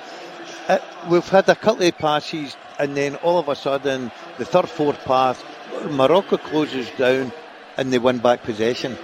We've got to keep the ball in tight areas. We've got to be better in possession. Do you know, the thing is, it's very easy to say this, Daz, because the thing is, they know, and when they're pressing the life out of you and they go in the units, it becomes very difficult, and you're just looking for that little bit of brilliance where someone can eliminate someone, and then Scotland can then get a wee bit of joy going forward. This is a wee chance of giving the ball Scotland away. pounce on a loose pass this time, and you can hear a bit of anticipation around the Braehead Arena in Glasgow, where we are. The same at the Boston Stadium. The Scotland fans just had something to be a bit optimistic about, but the challenge is made by El Khanous on Nathan Patterson, and actually it's a good challenge because it then deflects off of Nathan Patterson and out for a Morocco throw-in. The one thing I'll say about this side is everybody talks about their ability, the way they go forward. Out of possession, they're absolutely brilliant. They go and work for each other. The team, look, there you go again, winning the ball back. It's just desire to go there and press and say, I'm going to put you under pressure.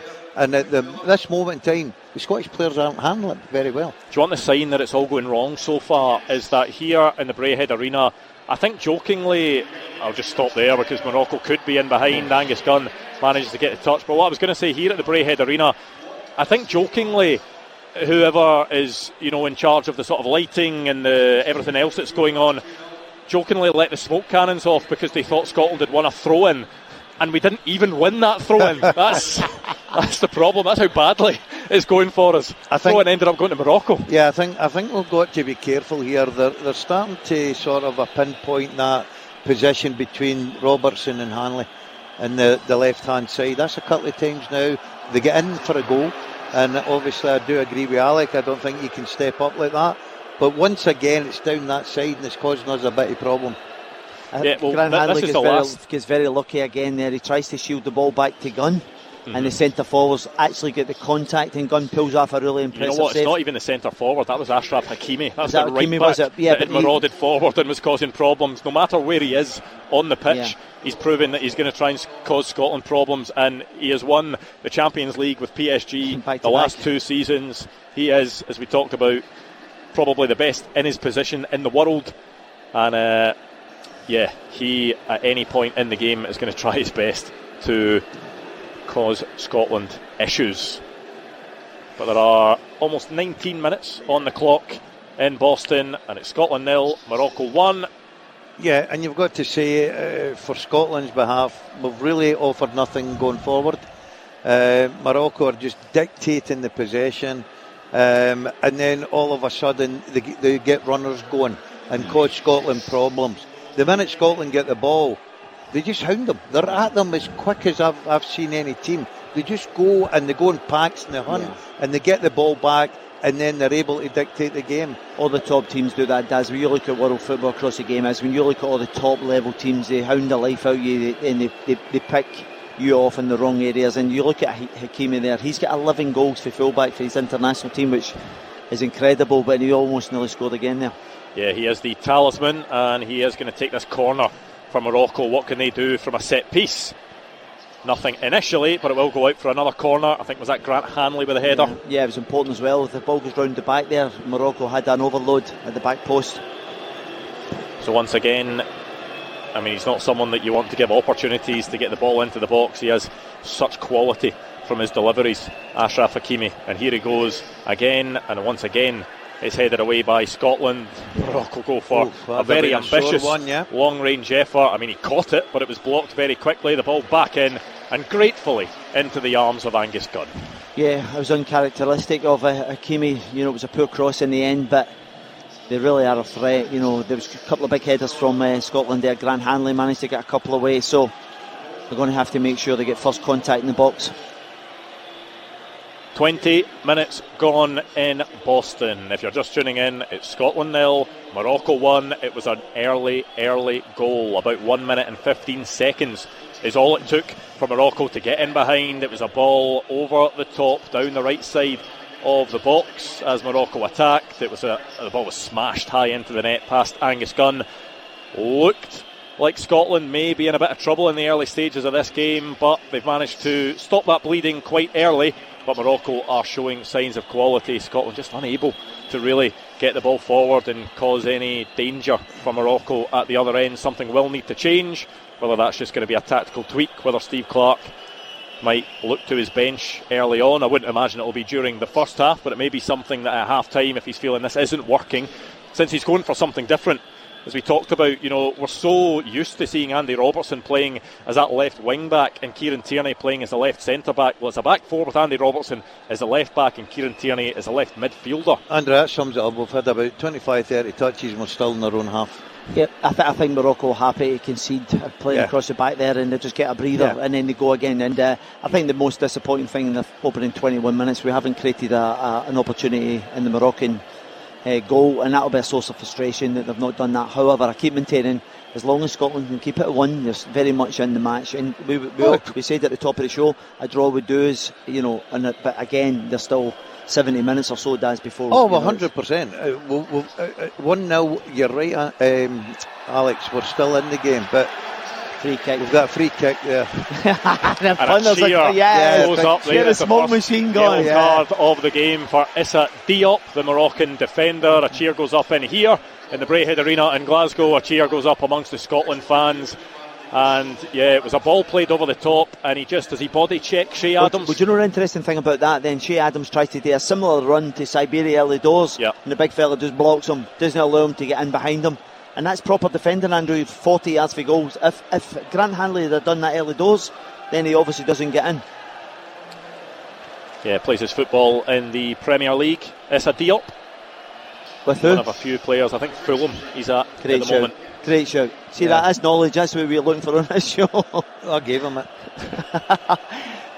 It'll be interesting here. Obviously, it's one that you're looking at. Hopefully, we've worked a bit on the training ground with a couple of free kicks. It's very central, Daz. What do you do here? Because it's not as if you've got a I natural think angle. he's just going to try and lump it on the right hand side and hope for a header and a second ball. Yeah, Scotland had one of these against the other Haiti side, yeah. and did waste it. I think looked out of play. This one seemed to work a bit better. Was spread out to the left, high, headed across, but it's going to go back into Scotland's own half. Lewis Ferguson goes all the way back to Angus Gunn, so Scotland are going to have to start again, and Angus Gunn goes long.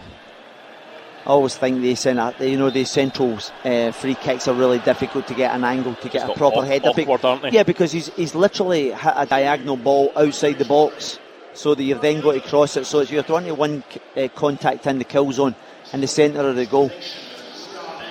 Who was that? Pep in the crowd there? Yeah, Pep Guardiola enjoying his break. Watching on. Yeah, here's a hydration break. This is a wee chance for Steve Clark. What's he saying, Daz? More of a threat? I think he's saying we need to protect the ball a bit more when we're on it. We're giving the ball away too cheaply. I think we've got to look at the threat in between Hanley and Robertson, because that's where we get punished, and they've sort of went down there a couple of times. But I totally agree. At 1-0, I watched the Switzerland game in the first game. Can't remember who it was. A guitar or something? A guitar. And they absolutely battered them. And then they scored about 10 minutes to go to make it 1-1. That's all you need here. But you can't afford to lose a second goal. See if it stayed like this in the way the game's going. I would make a substitution at half time. And know what I would do? I would probably take Tierney off and bring on Gannon Doak. I think we need somebody to carry the ball. We don't have somebody to carry the ball up the pitch. Does he play off the left much, Ben Doak? Not as much. He's more but he can play off the right, and McGinn can go and play. Yeah. You know what I mean? Play, because that's where McGinn plays, and out in the left at times. I just think that, look, don't panic just now, because it's not even, there's still a lot of football to go. But we're not offering anything. No threat. We're not a threat. We're cheap in possession. They look like they could score another goal easily against us. And if that's the case, then this game's away from us. So I think if it gets to half-time and it's still the same pattern, I think you've got to look at saying, how can we get up the park? How can we get away? Because the long balls aren't working for us. And then we're playing about 20, 30 passes and we're still in their own half. So we need something just now. And the longer that Scotland go without really getting any touches in the Morocco box, without creating any type of chances, the belief in the players maybe starts to wane slightly, that they think, that they're not going to be able to do anything against this Morocco team. So this is why you need to use this opportunity. Steve Clark needs to get the information across and hope that something is going to change in the second half of this first half. No, listen, I think he will be trying to maintain that, listen, we're still very much in the game. Don't pass up too many chances, because this lot are clinical, and then try and create more of a threat going forward. And I think if he got to half-time at 1-0, having conceded so early, I think you say, right, okay, let's regroup, let's see how it looks. And I don't get the impression that Steve Clark would roll the dice in 45 minutes, Daz. I think he would probably wait to maybe 65, 75. I get that. I'm only putting a suggestion out there, Alec. I totally maybe agree with you in that, the way Steve Clark is. But I'm looking at, we always talk about how great the Midley Park is. Our big players have not been involved in this game at all. At all. And I know it's still early, but you've got to give credit to the opposition. They know how to play. They're well organised, everything about them, and the confidence they got for the first goal early obviously helps as well. Yeah, I don't think they've lost in 30 games. I don't think they're struggling for confidence. So, you know, I think this is a team that are brimming with confidence. They're on the front. You're stealing Gabs' start there. No, I'd already wrote that down earlier on this afternoon. I was doing a bit of prep work. I did like that stat that Gabriel gave us, that this is, by caps, the most experienced Scotland starting lineup ever. We mentioned it before the game, that Steve Clarke has been very deliberate in consistently playing, picking the same squads, playing a lot of the same players, and now he's gone for a team that are so experienced that they come out and had the most caps of any Scotland starting 11 in history. 600? Over 600. Yeah, so you can't turn around and say we've not got enough experience on the pitch. Yeah. We're just up against a good opposition, and we're a little bit, in between the now, because if we do start being a bit more open and saying, right, we're going to go and try and get this equaliser, you could leave yourself exposed at the back, 2-0 and game over. You're finished. So I don't mind this as much as the Tartan Army Scotland fans will be a bit frustrated. But I just think that it's so important that 1-0 we've got to keep ourselves in the game. We've got to, because we will get a chance, whether it comes from a good ball, a brilliant bit of play, a set play, anything, which will get a chance. There we go. Kieran Tierney manages to rob the ball from Morocco down that left side, tries to play a forward pass. The ball goes back into Morocco's possession. Yeah, but I think that's been a factor within this game. Every time that Scotland get the ball, the Moroccans are round them like a rash, and forces them into giving the ball away. And I think that's one of the key characteristics of this Moroccan team. They are really aggressive in the press, which makes them a really dangerous team. You can see every single one of them are comfortable on the ball. Even the goalkeeper, it's a massive part of football now. The goalkeeper looks comfortable. They're coming down this side again with pace. We've got a problem here. Morocco now have the ball on the right side of the Scotland box. Scotland do have bodies back, but Morocco have bent forward. Wow. And he caught that shot, and it's just gone over the Scotland bar. I have to say it's great play. It was a little give and go at the edge of the box, Andrew, and then the Scotland rear guard dropped to the 6-yard box, and it was a cut back, and the timing of the run was perfect here, and he just didn't get over the top of it and then blast it over the bar. That's a great opportunity to double the lead here. He'll be disappointed with that chance. El Anul. I think he'll be disappointed he never hit the target, Alec, to be honest with you, right? But once again, it's down their left-hand side. Everything that Morocco are doing is down in between Hanley and Robertson. They've obviously targeted that, and they're getting they're getting good success from it. We have to be careful here. This game could get away from us, but we've just got to try, maybe even get to half-time 1-0, and let's see what the manager does. Would they make a personnel change? Would they make a sort of a tactical change in the formation? Because right now we're offering absolute nothing, but the positive is we're keeping ourselves in the game. It is a big thing as well in this tournament. If you're going to finish in third place, goal difference is massive. So you don't want to talk about it too much, because you'd rather Scotland went out, got themselves a goal, got themselves a couple of goals, won this game or got a point from it. But if you're not going to get any points from it, which will be something that Steve Clarke might need to consider a bit later on in the game, is about making sure you don't lose it by 2, 3, 4. Absolutely. Yeah, absolutely. And I think that'll be a factor, and I think the players will be mindful of that as well. That's too easy, Alec. You know what I mean? We give the ball away and all of a sudden put ourselves under pressure. Yeah, I have to say they managed to recover well there, Scotland, but again we give away possession very easily. It's Lewis Ferguson, too easy for us. And he does this really well, Ferguson. He can recognise danger and just buys a free kick there in a dangerous position. Yeah, he is one of the best in the business, really, for winning fouls, Lewis Ferguson. John McGinn very good at it as well. Yeah. But when Lewis Ferguson was at Aberdeen, at the end of pretty much every single season, when you looked at the most fouled player in the division, it was Lewis Ferguson. When you looked at the other column, who was the one committing the most fouls, he was quite often there too. All action, Lewis Ferguson. But yeah, just getting his body in front of the Moroccan player there, in between him and the ball, winning himself a free kick just outside the Scotland box, and it just relieves a slight bit of pressure.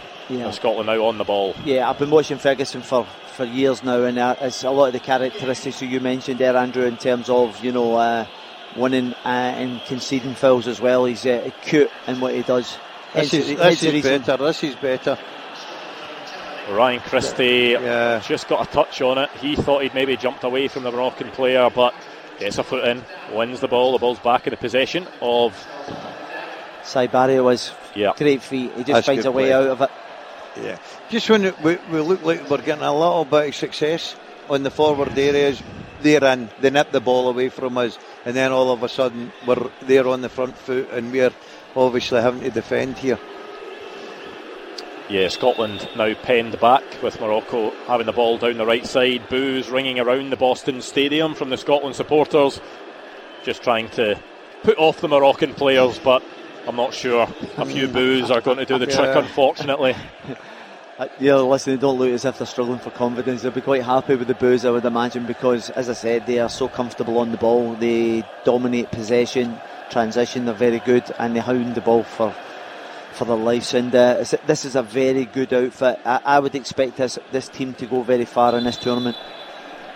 Yeah, I think I heard quite a bit from some Moroccan supporters over in Boston. Our reporter Gabriel over there has been speaking to quite a few of them, and they were all saying the same, that pretty much semi-final was the bare minimum that a lot of them were talking about. And I think going into the tournament, if you are not someone that regularly keeps up with African football, you wouldn't have seen them and get to the AFCON final. You maybe didn't remember the fact that they got to the semi-finals of the last World Cup, but consistently showing that they are a very, very good side. And you've got to say the draw was maybe a bit unlucky to Scotland, because having two teams that are so high, maybe in the top 7 of the FIFA World Rankings. 6 and 7. Yeah, top 7 in the FIFA rankings they are currently. And Brazil are 6. Yeah. So it's a tough draw. It is a tough, and they're just Morocco opened are at us up. the byline. They cut the ball back, and Scotland managed to clear that one out for a throw-in.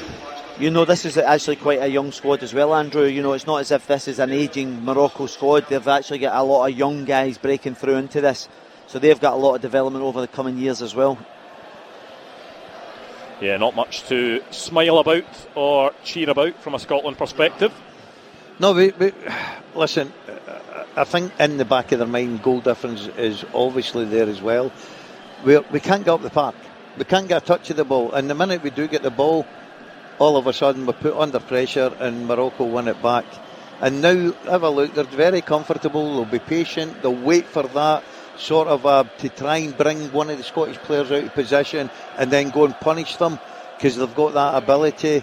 For me just now, to get to half time 1-0, I would take that. He'd bite the hand off you. I'm saying that during the break there. I think Steve Clark, if he get in, having conceded in the second minute of the game, I think he'll be relatively comfortable in terms of them not scoring a game. However, I think there'll be a source of frustration that we're not getting anything from middle to front and testing and even getting a shot on target.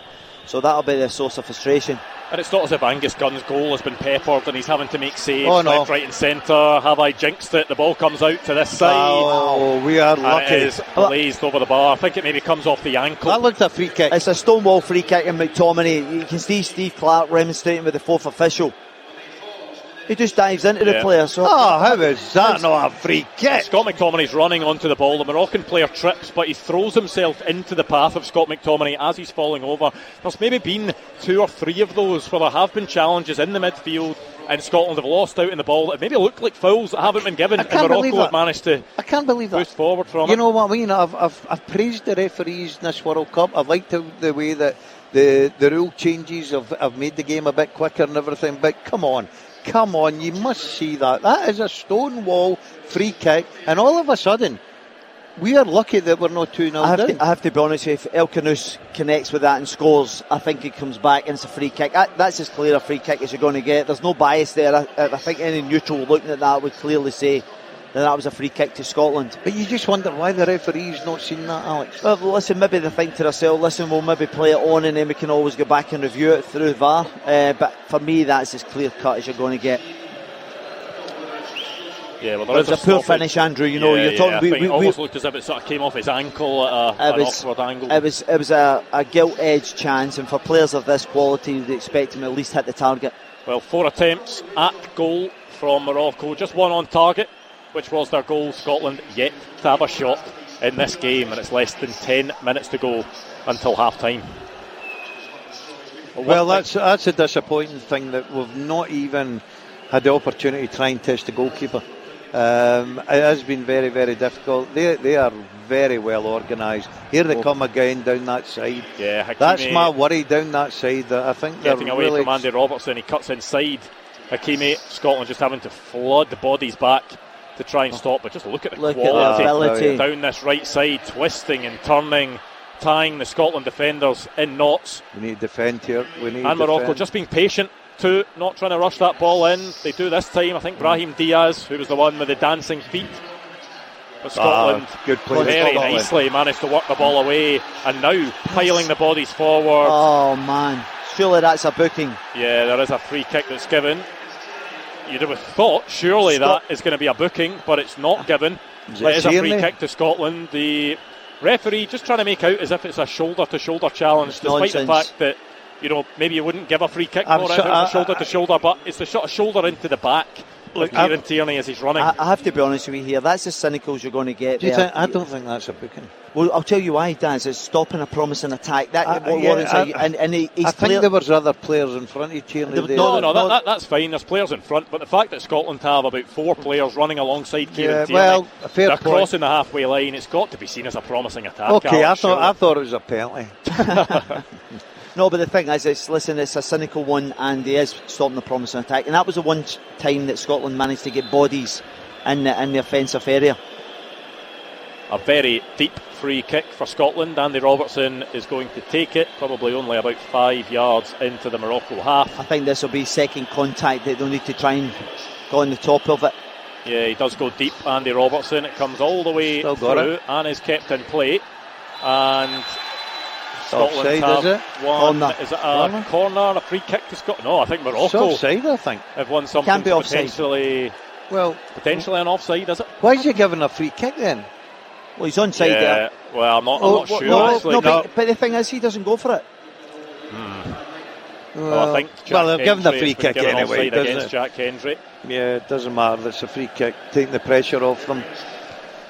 Yeah, we're at the situation we need to get in at half time here. 1-0 in at half time. You'll take that because you lost the early goal against a top quality team. They've bossed it.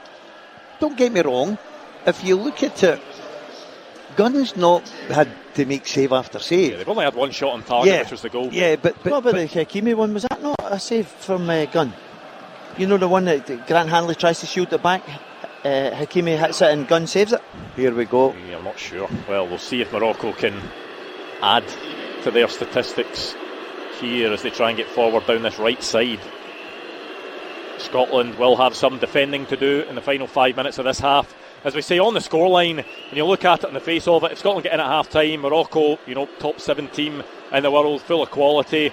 If you can get in, then gets the opportunity for Steve Clark to maybe make any changes. As we see Brahim Diaz just showing his quality. Eventually he's crowded out, and Ryan Christie trying to cross the halfway line with the ball. But Morocco just so good at just swarming Scotland players as soon as they get on the ball. Unbelievable. Don't even let him get his head up. There's about 3 or 4 players immediately around him, and all of a sudden Ryan Christie has absolutely no chance. Absolutely no chance. They, look, as much as we're all for Scotland, they're top quality. They know how to play. They know how to go and press when they've not got the ball, and they've been absolutely brilliant in the first half of it, no doubt. We've obviously mentioned that, how good they are technically and the threat that they pose at the top end of the pitch. The biggest attribute that I've seen so far is that their work rate off the ball is exceptional. They are hounding the life out of Scotland, so much so that there's 4 players round Ryan Christie in that action there, and they just suffocate them. Yeah, that's what makes top teams, is having that quality but having the attitude and application to match. Morocco certainly showing that. Showed it against Brazil, showing it again in this game against Scotland. Scotland getting the free kick, and there are the ironic cheers from the Scotland supporters who feel that quite a few decisions maybe haven't gone their way. And I think we got away with one there. It should have been a Scotland free kick at all. That looked like a foul on Boyadi to me, but we'll take it. We'll absolutely take it at this stage. I think the referees levelled up a little bit there, 1-1. So, no, you're right, Andrew. Anything just now will take a little bit of pressure. Look at that clock. 3 plus added get ourselves in at half-time, because we need to address what's happening here. Steve Clarke's got a big team talk at half-time here. Would you expect there to be changes at half-time? No, I don't expect them, unless it's enforced through injury, Andrew. I just don't see him changing anything. The difficulty you have is, if you throw a couple of wingers onto this, you could really get exposed. And I think what you're looking at, particularly McGinn and McTominay on the other side, you're looking at the two guys and you think to yourself, they give you that discipline to then try and kind of stop them coming through at will. And if you put Ben Doak and let Finlay Curtis on you, they might pose a lot of threat going forward, but they may well do that maybe 70 minutes or so, where you maybe try and chase a goal. Yeah, it's whether Steve Clarke at some point decides he needs to make that gamble, but he certainly won't be doing that. I'm probably going down the same line as Alec, but I wouldn't be surprised if in his head he's thinking, I need somebody to carry the ball. Yeah. Ben Gannon-Doak's brilliant at it. I don't think you would put Finlay Curtis on, but Ben Gannon-Doak's brilliant. We need to get up the park. We did see against Haiti as well, Ben Gannon-Doak going the other way, was doing his defensive work at times. So he might just look and think, do you know what? I need to go up the park. I need to at least take the pressure off my back four. But knowing Steve Clarke, he maybe just say, right, okay, I've organised it a little bit. I've told the players that it's not good enough. We're not closing. We're not keeping possession. Lewis Ferguson's free kick is whipped in. These are the opportunities that Scotland are going to have to try and make the most of. If you're not creating much from open play, can you do it from set pieces? But Morocco defend that well. Yeah, they defended it brilliantly. It was actually a lovely ball by Lewis Ferguson round the face. Hakimi plays it up the line and Scotland are on the front foot again. It was actually a good play by John McGinn, because he managed to nick a free kick on that right hand side. Yeah, John McGinn tries to turn Mazraoui there, but Mazraoui, just using his experience, turns quickly, gets himself in between John McGinn and the ball. He goes down at the slightest bit of contact, which you'd expect the defender to do in that scenario, and it is going to be a Morocco free kick going into the final minute of the 45. Of course, there will be some added. There hasn't been too much in the way of stoppages, but we did have the hydration break, so we'll see how many minutes are added and then see how long it's going to be before Steve Clarke gets his players into that changing room and can get his message across. That was actually Cy Barry who managed to get that header. The number 9, the centre forward, has actually managed to put a big header. Grant Hanley was putting a lot of pressure on him, and it's more encouraging when you're actually getting balls going into the box. It gives you that fighting chance. I was actually going to say there, Alec, there's their keeper, they've got one, because we've not seen much of him, let's be honest about it. But it'll be interesting to see in second half, because we need to be a little bit better. I know it's difficult, but we've got quality players, and we always touch on it. They play in the highest leagues, they play in Europe, they play in big games. We have to be more comfortable on the ball for me.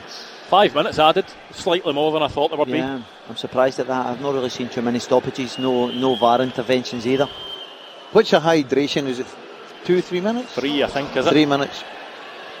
As Scotland work the ball out to the left, Andy Robertson trying to create a crossing space and isn't able to. Scotland having to work it back into the middle of the pitch and then go all the way back. Scotland will be grateful just to be in possession as we're in injury time. Wee goal now would be absolutely tailor-made. The early cross, and there was an opportunity. There's another one. A chance, it comes across, it goes to the back post. It was always going to be tough from Andy Robertson's cross, but it was John McGinn at the back post, just unable to make the contact. Came at him quite quickly. He was already beyond that far post on his weaker foot, just unable to connect properly. This is a lovely ball by Patterson. I think it was it Christie that went for Christie, and then obviously the ball for Andy Robertson round the face. I think there's just too much pace on it for John McGinn to redirect it back across the face of the goal on his weaker right foot. I better see McGinn's on the other side. I think McGinn's just cushioning that back in. I think Alex Rae, it was on his weaker foot there. There was a bit of pace on it, but at least it was it's encouraging. We're all of a sudden getting up the pitch. Advantage played by the referee, and it's going to give Scotland a chance to take the ball forward. It's crossed into the middle of the box. Morocco to the edge of the box. Is there a foul there? Can Scotland get the ball into the box? Here's an opportunity at the byline. It's cut back, Morocco with the block. It's a bit, the last couple of minutes has been better, Andrew. A little bit of pressure being sustained by Scotland. And it might even get to the point where we're not going to want half-time to come, because this has been the spell in the game where Scotland have looked the most promising in the last couple of minutes. But Scotland know that they need to capitalise on that before that half-time whistle blows. Kieran Tierney, long throw by looking Kieran. for the long throw. There is just going to be a slight stoppage for, looked as if it might have been a VAR check, but on Lewis Ferguson. I didn't think it was. Play on. I didn't think there was anything in that. We were hopeful there. We'll take anything. Yep, the throw in comes in. It's flicked on into the middle of the box. Morocco sweep that one over into Scotland's half. I think this is obviously what you'd be looking for Scotland, that little kind of territory in or about their box, and I think that'll be encouraging Steve Clarke. You know, obviously it's came in the last couple of minutes, but it just shows that if you can get bodies in and around there, I think the fullbacks have got higher. Andy Robertson, Patterson have got higher, resulting in crosses into the box.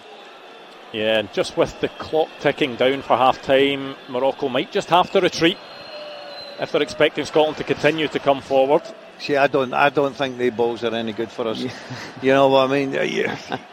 Big diagonal. The only saving grace is John McGinn uses his backside really well. He didn't use it to effect here. 9 out of 10, we're not winning those balls. We've got to be better. We've got better players in the middle of the park. There's another free kick. I mean, looked as if it should have been a free kick, not given.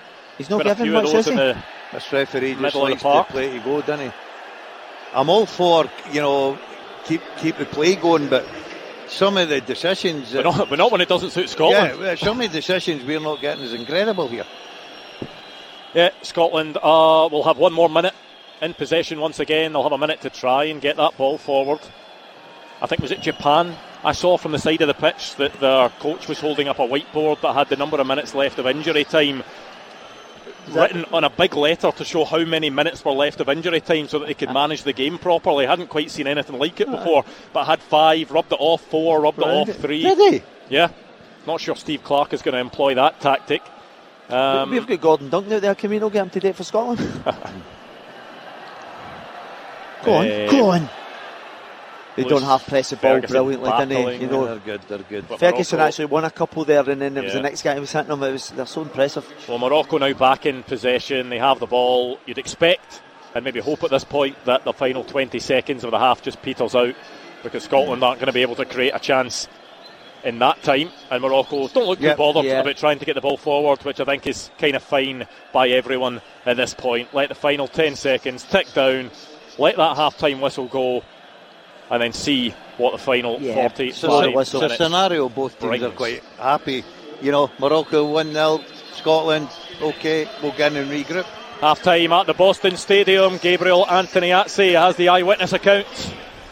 Half-time, and Scotland are 1-0 down against Morocco. Ismail Sabari scoring within 90 seconds. A nightmare start for Steve Clarke's side. And Scotland can probably count themselves lucky it's only one. Clarke will have to regroup with his team and step up here to get back into the game. But there were positive signs towards the end of that first period.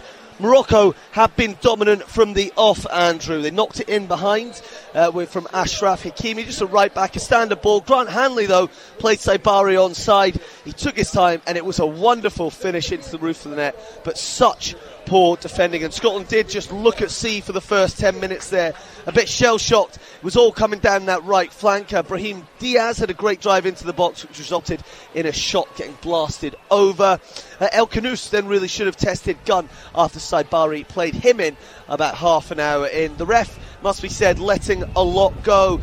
Scotland did well in the end not to concede more. I mean, it was surprising that Gunn hadn't been forced to make a single save yet, Andrew, given how dangerous Morocco looked at times. Their only shot on target was that early goal. And we had a few crossing free kicks as the main opportunities to get bodies into the box. John McGinn then in stoppage time smashed the ball over with his right foot. A difficult chance, but the best Scotland have created. I think Clarke will probably have to change something if Scotland are to get a result here. Don't forget, a point would all but secure progression to the knockout stage for the first time in Scottish history. It's been poor, but Clarke and his men are still in this game. At half-time in Boston, it's Scotland 0, Morocco 1.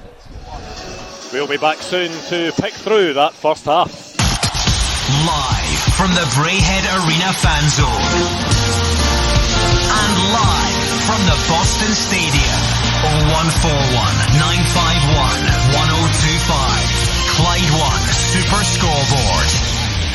Security program on spreadsheets. New regulations piling up? An audit dread? It's time for Vanta. Vanta automates security and compliance, brings evidence into one place, and cuts audit prep by 82%. Less manual work, clearer visibility, faster deals, zero chaos. Call it compliance, or call it compliance. Get it? Join the 15,000 companies using Vanta to prove trust. Get started at vanta.com/calm.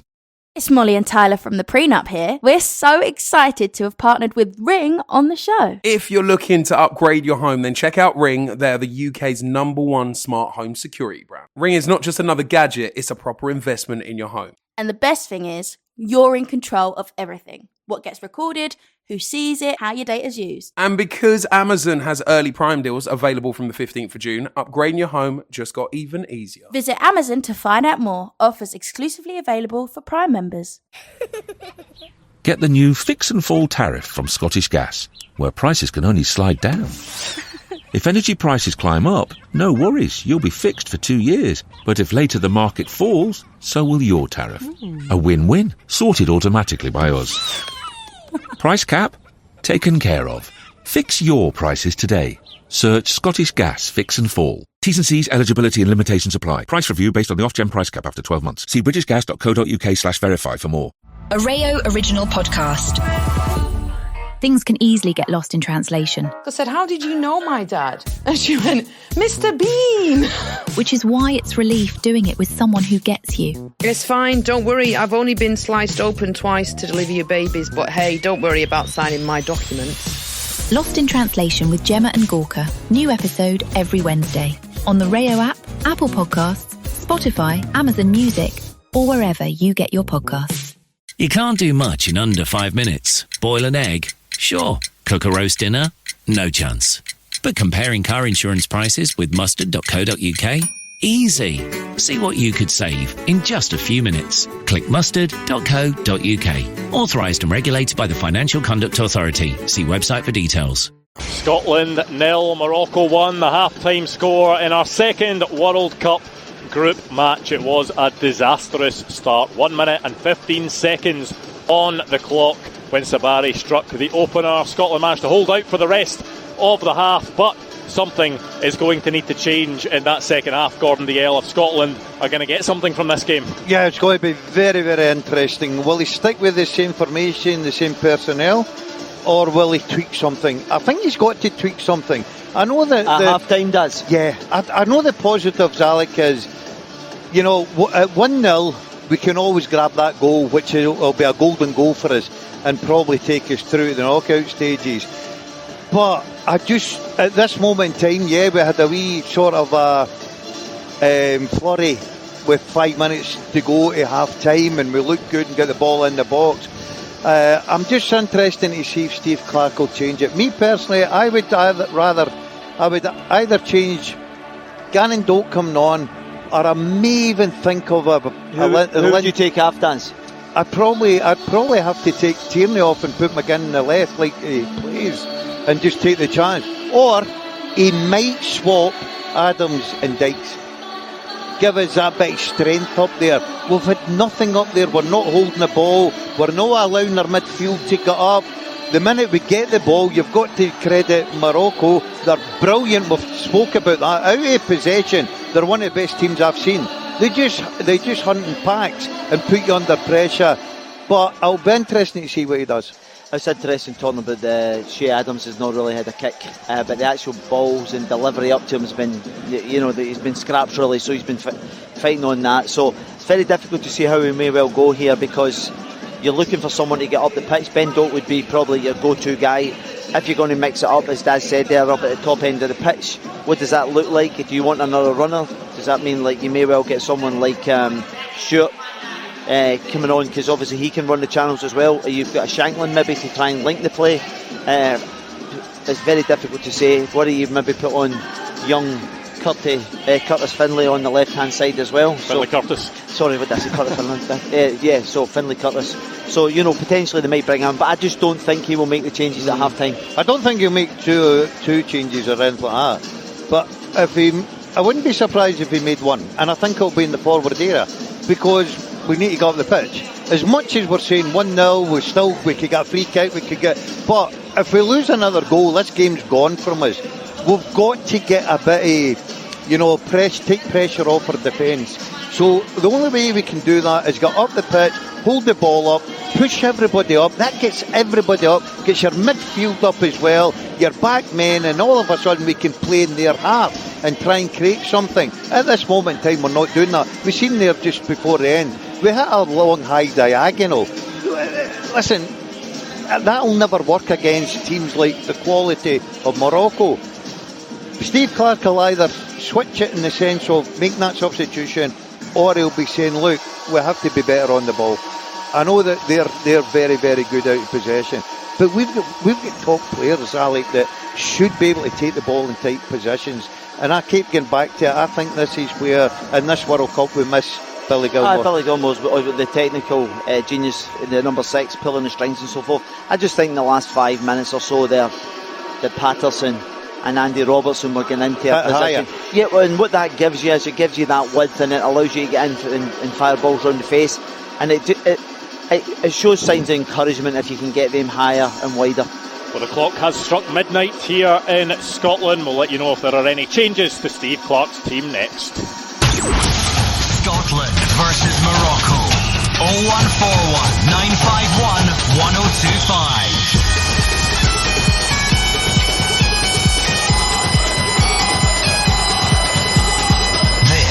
Is Clyde 1 Super Scoreboard. Scotland 0, Morocco 1 is the half-time score. It's Scotland's second World Cup group match. We get 3 points from the first game against Haiti, but not going so well against Morocco. But what a step up in opposition it is. 1 minute and 15 seconds on the clock it was when Morocco got that opening goal. Thankfully, no more goals conceded for Scotland in that first half, but as we mentioned, something is going to need to change if Scotland are going to get back into this match. We have deliberated about what that could be, what Steve Clarke is thinking, what he's going to do. Gabriel Antoniazzi is in the Boston Stadium. Is there anything you've spotted from the half-time warm-ups that could allude to any changes, Gabriel? No, nothing, Andrew, nothing. The team came out early. Scotland, a good minute before Morocco, who are just entering the pitch now. Clarke looks like he's sticking with the exact 11 that he picked from the beginning of the match. I'm going to run through the team again. So it'll be gun and goal, left back Robertson, Hendry and Hanley centre halves with Patterson on the right. In midfield, we've got Ferguson, Christie and McTominay. Kieran Tierney playing left wing, McGinn on the right and Adams up top. All of the substitutes were out and warming up at half-time, varying degrees of intensity. There's no doubt Clarke will turn to his bench, but the question is who and when. Shea Adams stands over the ball, Andrew. Morocco are on the field. We're about to get underway in Boston. Yes, almost back underway in Boston. Scotland still could end the night with a guaranteed place in the knockout stages of the World Cup, but they would need to score at least a couple of goals. If we do get a draw, it would put us in a very, very strong position. It would all but seal a place in the next round, but it wouldn't be absolutely confirmed. A 1-0 defeat is no disaster, but Steve Clarke will not want to settle for that. He'll want to go out and he'll want to see what his team can do in this next 45 minutes. No changes when it comes to personnel. Is that a surprise to you, Gordon Dalziel, Alex Rae? Well, it wasn't. Alec called it. It's just the way Steve Clarke is. I think he would have probably had a chat with his players. I think the encouraging bit was the last 5 minutes before half-time whistle. We actually got up the park a couple of times. Alec highlighted the two fullbacks getting high as well. We're still in the game at 1-0. Obviously, it's all cliche. Next goal is so important. We can't afford to lose that. And you're saying there we have to score a couple of goals. I'll bite your hand off right now for a 1-1. I would take that all day long because they are a top quality side. Oh yeah, I think anyone would, because it pretty much guarantees us a place in the knockout stages. We wouldn't know that tonight. We would need to wait and see, but a 1-1 draw is almost as good as a win, pretty much as good as a win, Alex. Yeah, absolutely. You asked the question at half time, and I thought it would remain the same. I thought there was encouraging signs towards the last 5 minutes, albeit it took a long time to get to that place, so I didn't expect too many changes. But you're absolutely right. I think at the top of the show we were talking, you would take a point, because I think you have to recognise that this is a really top outfit. Scotland have come out of the opening minute of this half, and they've actually got a wee bit of possession, controlling the ball, which is encouraging, and they have to be brave on the ball. They have to work, as much as the press is really aggressive, you have to be brave and play round about it. And I think obviously Daz has mentioned Billy Gilmour is obviously not here, but you have players in there that are playing at a very good level, and they have to manipulate that ball. And what Steve Clarke does have behind him in that dugout is he's got players that are capable of making a difference. A lot of people would have been happy to see Ben Gannon-Doak start this game. Finlay Curtis has shown that he can come on and make an impact in pretty much any game that he plays. He's another quick, exciting player. Lawrence Shankland has been scoring goals at club level. He's been scoring goals at international level. The likes of Ross Stewart, as you mentioned, there are guys in there that can come on and make a difference. It's about when Steve Clarke decides to roll that dice. I think that's his most important job tonight as a coach.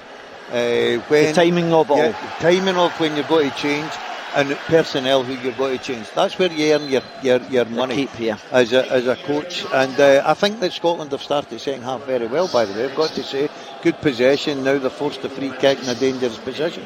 Well, do you know the interesting thing about that, Andrew? It's a throw-in. It's a throw-in, sorry, I thought it was a free do you know the interesting thing about that is it was Andy Robertson again who taken up a really good position. He was absolutely wrapped the ball in. As we see, Kieran Tierney's going to load the ball into the box from a long throw. Yeah, Kieran Tierney launches it in just outside the 6-yard box, but Morocco get the first header and the second header on it. But thankfully Scotland get the third out wide to Kieran Tierney on this left side. Scotland maybe looking to work it through the middle this time, but Morocco, as soon as that ball came out, their players had pushed out, they're pressing Scotland and they're winning the ball back. I have to say it was a poor ball forward. Yeah, you can't at this level, Alec. You can't play the cheap balls. They're cheap balls. You've got to be better. And that's great. John McGinn. Yeah, John McGinn wins the ball inside the centre circle, drives forward towards the Morocco box. Is he going to be crowded out? Penalty. He does really well. Could that be a penalty to Scotland? No, he hasn't given it. It'll be a VAR check. So we'll see. John McGinn seems adamant that one is a penalty. The referee was very quick to say it's a Stonewall penalty. And surely that's a Stonewall penalty. John McGinn knocks the ball by the defender. The defender with his right leg long across the legs of John McGinn. He goes down. Steve Clarke claiming for it. Everyone in here in the Braehead Arena in Glasgow claiming for it. The Scotland fans inside the Boston Stadium claiming for it.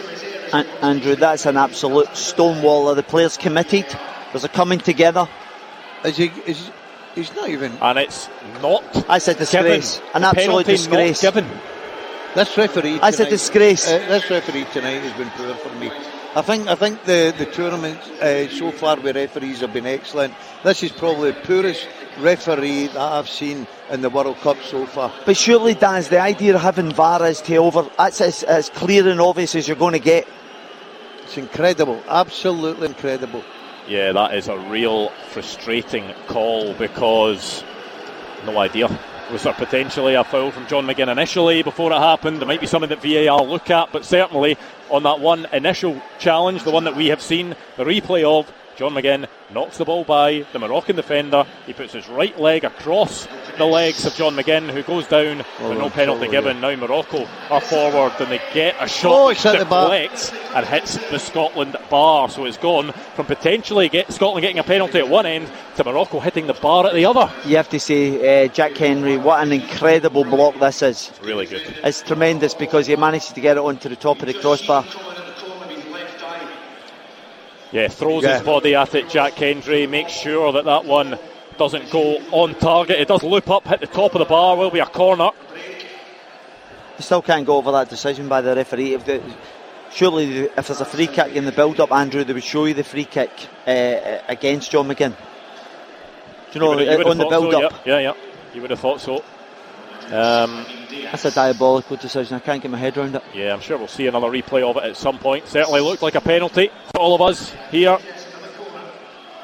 And yeah, that is one that's going to stick in the minds of the Scotland players, but they need to make sure that they're not too down about it. They need to go out and continue to get this, or try to get this job done. And the promising thing is that it was Scotland getting into the Morocco box. It was Scotland trying to create danger like they did at the end of the first half. It was a positive start to the second half, but not getting that penalty looks as if it's maybe just killed Scotland's momentum slightly, and Morocco now have another corner. Well, they've got to defend here. Obviously they're a threat at set plays. The quality of the ball. Yeah, Hakimi's ball in, and there's a save from Angus Gunn, because the corner was played to the front post, I should say.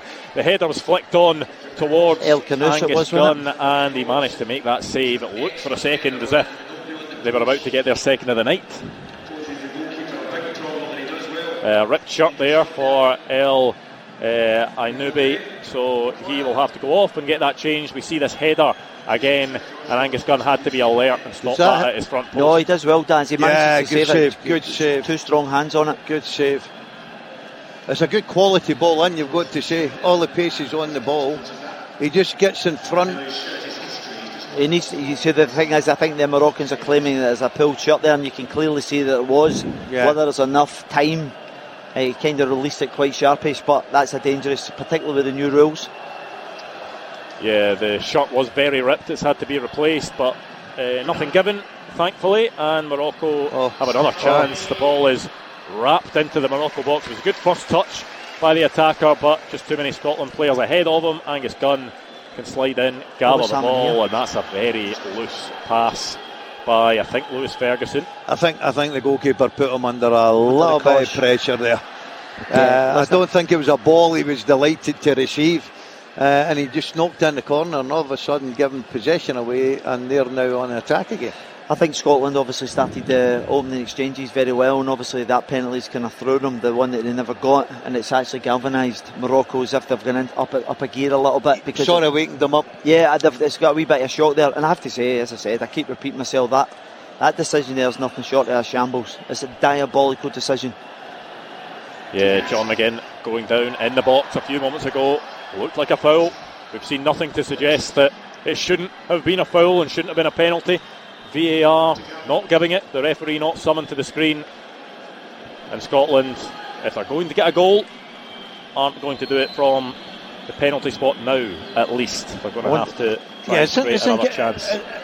It's incredible why the referee didn't get the instructions, because it's a clear and obviously mistake from him. It's an error. It's a penalty kick.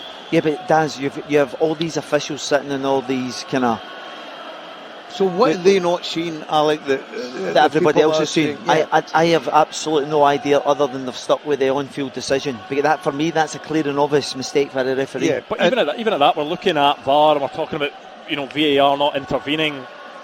Us sitting here watching it on the TV took one look at that and thought, well, that's a penalty. So you then question marks over the referee. Why is he not giving that initially, even?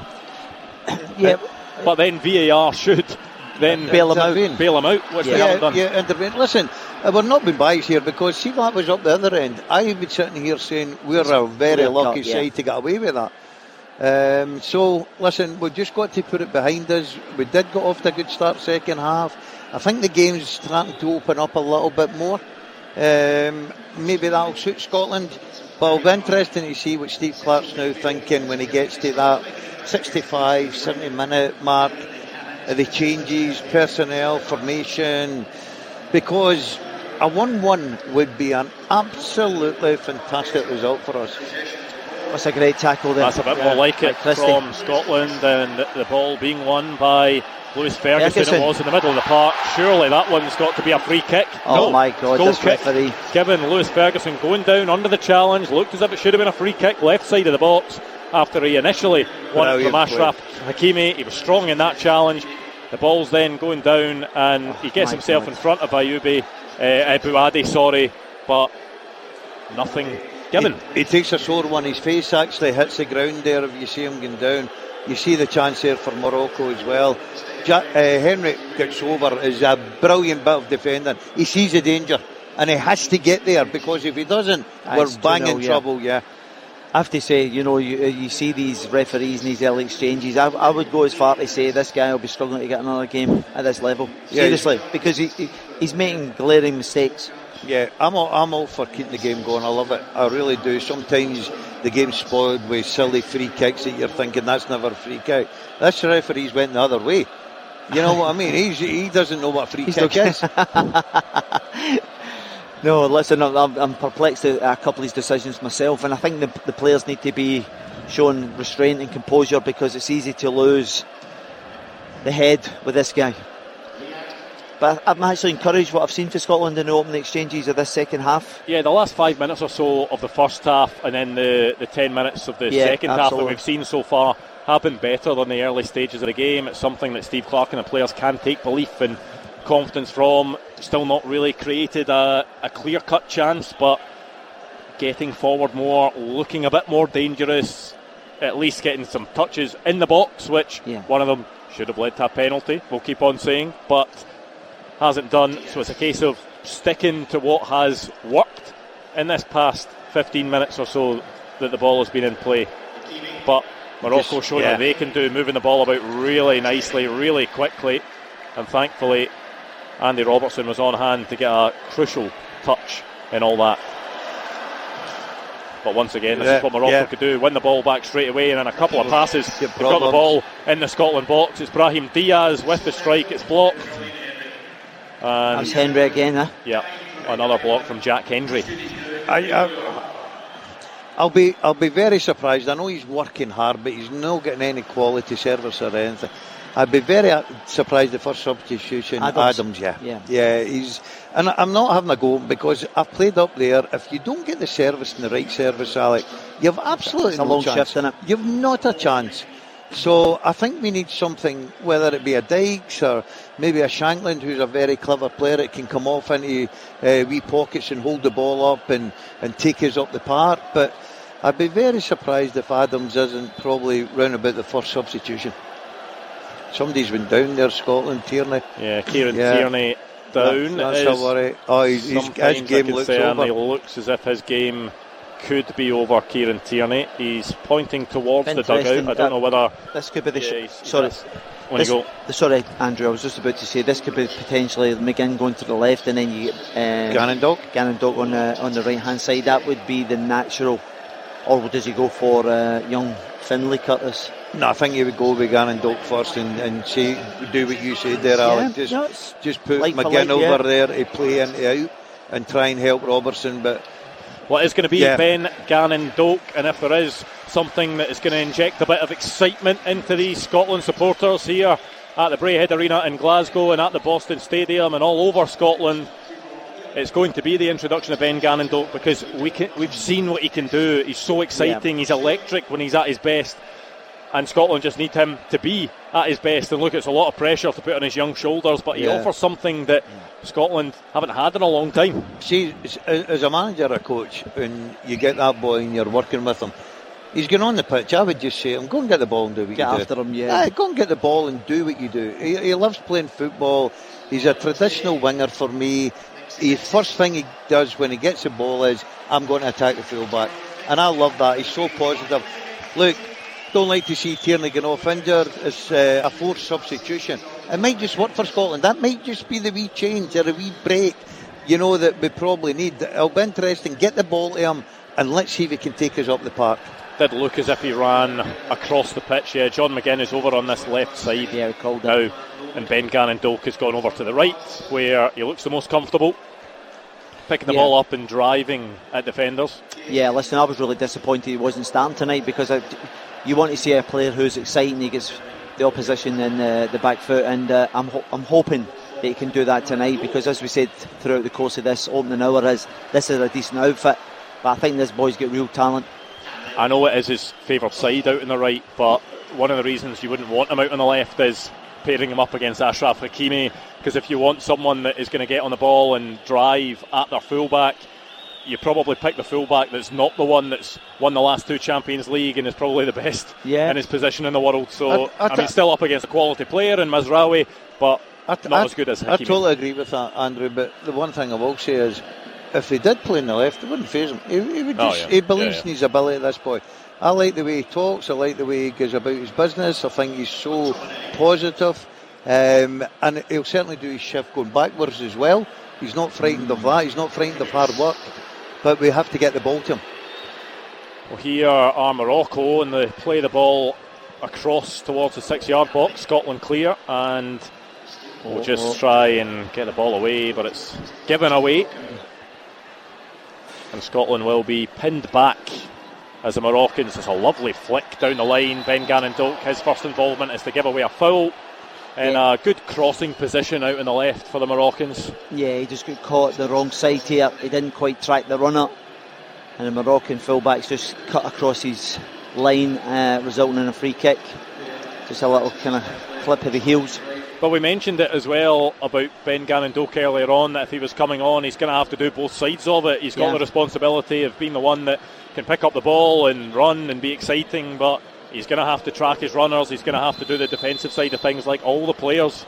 And we saw him do it against Haiti, and he was trying to do it there, but could only give away a foul. Hakimi's ball, thankfully, is headed away by the sole Scotland player, Ryan Christie, who was in the wall. Yeah, they're coming down this side now. Got to be careful. It's a strike from Hakimi. I don't think that was never troubling. Never troubling. Angus Gunn. No. I'm glad he's so confident here, because it's a really good play. He just comes into his favoured right foot and he tries to set it out into that far post. No, that's never troubling Andy. No, I've got to say. Listen, as much as they're got a bit of possession, good side, Gunn's not made save after save. So we need a wee bit confident. I've got to be honest, right? I'll probably prove me wrong, but I think Adams, I would need to be looking at changing Adams. It's not his sort. Who would you bring on? I'd probably bring on a Shanklin or Dykes, but see right now, I think Dykes could come on here and really ruffle some of them up at the back. I think he works hard, he's strong, he's big, he can win flick-ons. I think Christie, every time the ball's going up to Adams, he's trying to get to him, but Adams isn't holding the ball up. So he's wasting his energy, he's wasting those runs. I think if you get Dykes on there, he's strong, he's powerful, he'll go and do a shift, he'll get the flick-ons, he'll hold it up, he'll get the free kicks. I just think maybe this game could be tailor-made for him. And plus the fact, when it comes to set plays, he's a threat. And he's also good at the other end when it comes to set plays too. When it comes to defending set pieces, Lyndon Knights can do it at both ends. Can Scotland do something? Scott McTominay played the ball across the box. It's a strike just over the bar from Ryan Christie.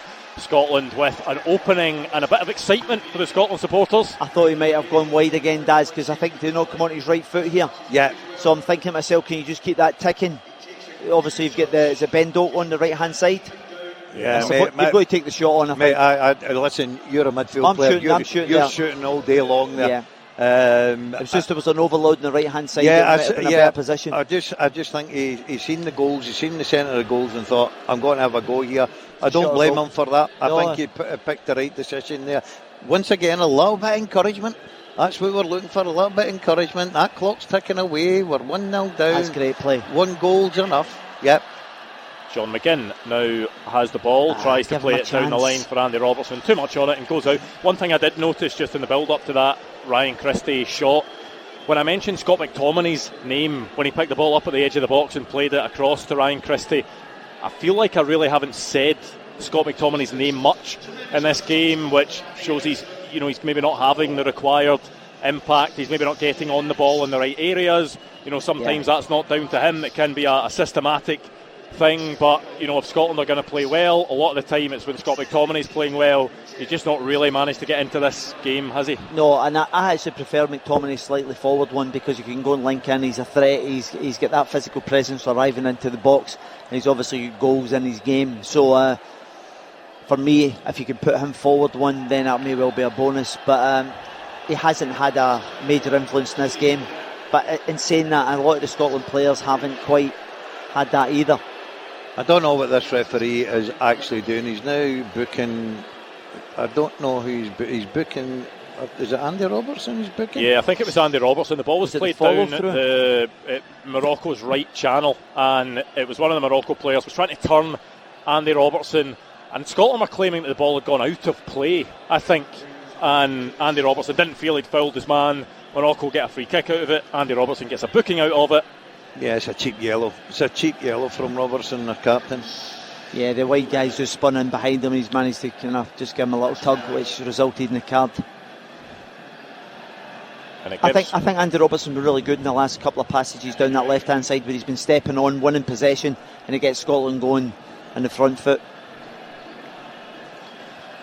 Morocco now with possession just inside Scotland's half. Look, they're quite happy to just knock the ball about. They know the result tonight will take them through anyway. They've got the easier team in the last game, which they'll expect to pick up 3 points. So they're in a very good position. They're not in any hurry.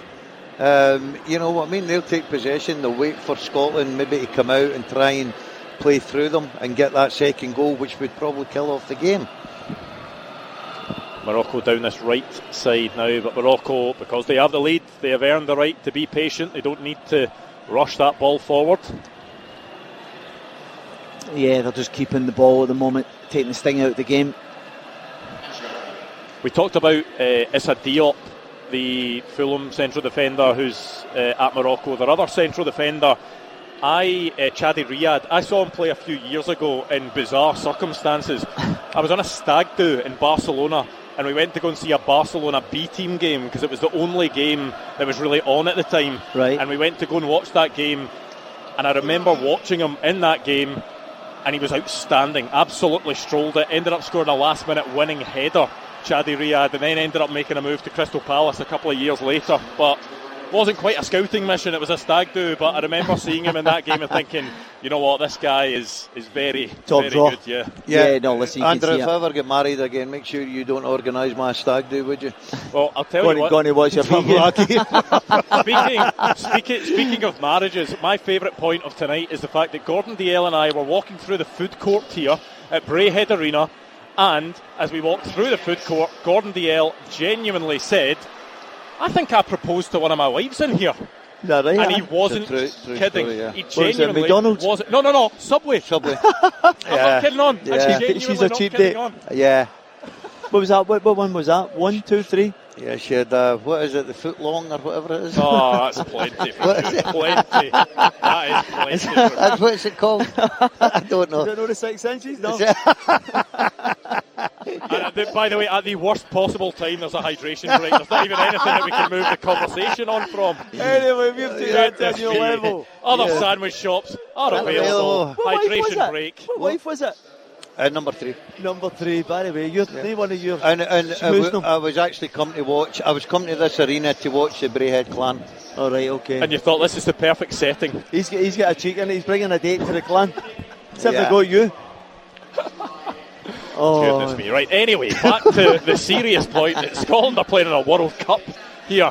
1-0 down against Morocco. Hydration break, so we're halfway through the second half, and you would say generally there's been more promising signs in this second half that Scotland have competed against Morocco. Morocco haven't created a whole lot. Scotland have had a couple of openings, a couple of opportunities, potentially could have had a penalty, and that was about what Steve Clarke does next to try and get us back into this game. Yeah, I have to say, I think the second half is a lot more encouraging. We've had more possession of the ball, getting to better areas, and as I said earlier on, for me it's a clear penalty. I'm still to hear why that was not given, and but in saying that, they still carry a threat. I thought the block from Henry was exceptional, and he's still posing threats coming down and runners in behind, so the game's very much in the balance at the moment. They're just seeing Steve Clarke getting around one or two players there. I actually think he would bring Shanklin on, partly because he played the other day as well. I genuinely think he... Yeah, he could, but you know, I just think that for me... It's suited better for Dykes. Yeah, I've got a feeling that Dykes could be the guy. I think they're comfortable at the back, Morocco. I think they need a little bit of guy getting on there, roughing them up a little bit, getting in, winning headers, being strong. Whereas Adams is not that kind of player. Shanklin's not that kind of player. He's a clever player. But the benefit with Shanklin is, and the reason we're saying, you put the ball in the box, he's a finisher. Yeah. He's the best finisher. But the problem we've got, Alec, is we're not getting many balls in the box. You know what I mean? Well, some team instructions being dished out. I did see Steve Clarke having a one-to-one chat with Ben Gannon-Doak there. Almost looked as if he was telling him to make those runs in behind, and we saw that work for Scotland against Haiti. He's got that pace. He can really cause issues if Scotland go long and he's able to get onto the ball. Might be something that Scotland try and utilise in the final 20 minutes of this game, because we've not really seen anything from him going forward yet. He's not had the opportunity so far since he came on for Kieran Tierney, and there is going to be a change for Scotland. A couple of changes actually for Scotland.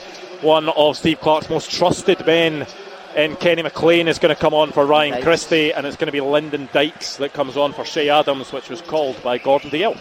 Yeah, I just had the feeling that this team, looking at their defence, they're very comfortable. They need a little bit of someone up there to say, do you know what, I'm going to ruffle these up, I'm going to go and win headers, I'm going to hold the ball up. I think Dykes will give you that, and obviously Kenny Maclean comes on. Kenny Maclean comes on every single game.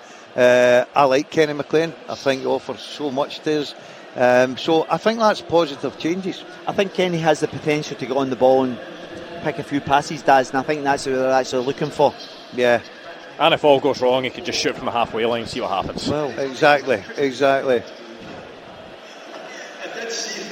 So it is 72 minutes almost on the clock in Boston, and Scotland still 1 goal down to Morocco. In the broader context of things, a 1-0 defeat to one of the best teams in the world is not a terrible result. It still stands Scotland in a decent position to try and get through, but we'll need to wait and see on other results. And of course, still a massive game to come next Wednesday night against Brazil. Yeah, I think when they'll reflect back on that opening goal, they'll be disappointed. Henry steps forward when there's no need to do that. The Morocco player dropped deep, trying to suck him forward, and then obviously Handley tries to play offside. So I think between the two of them, they could have done so much better.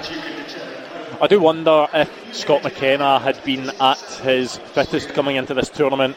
He's had to train individually for a lot of the Scotland camp. I think he trained with the team a couple of days ago. Yesterday he was back in individual training. He's on the bench today.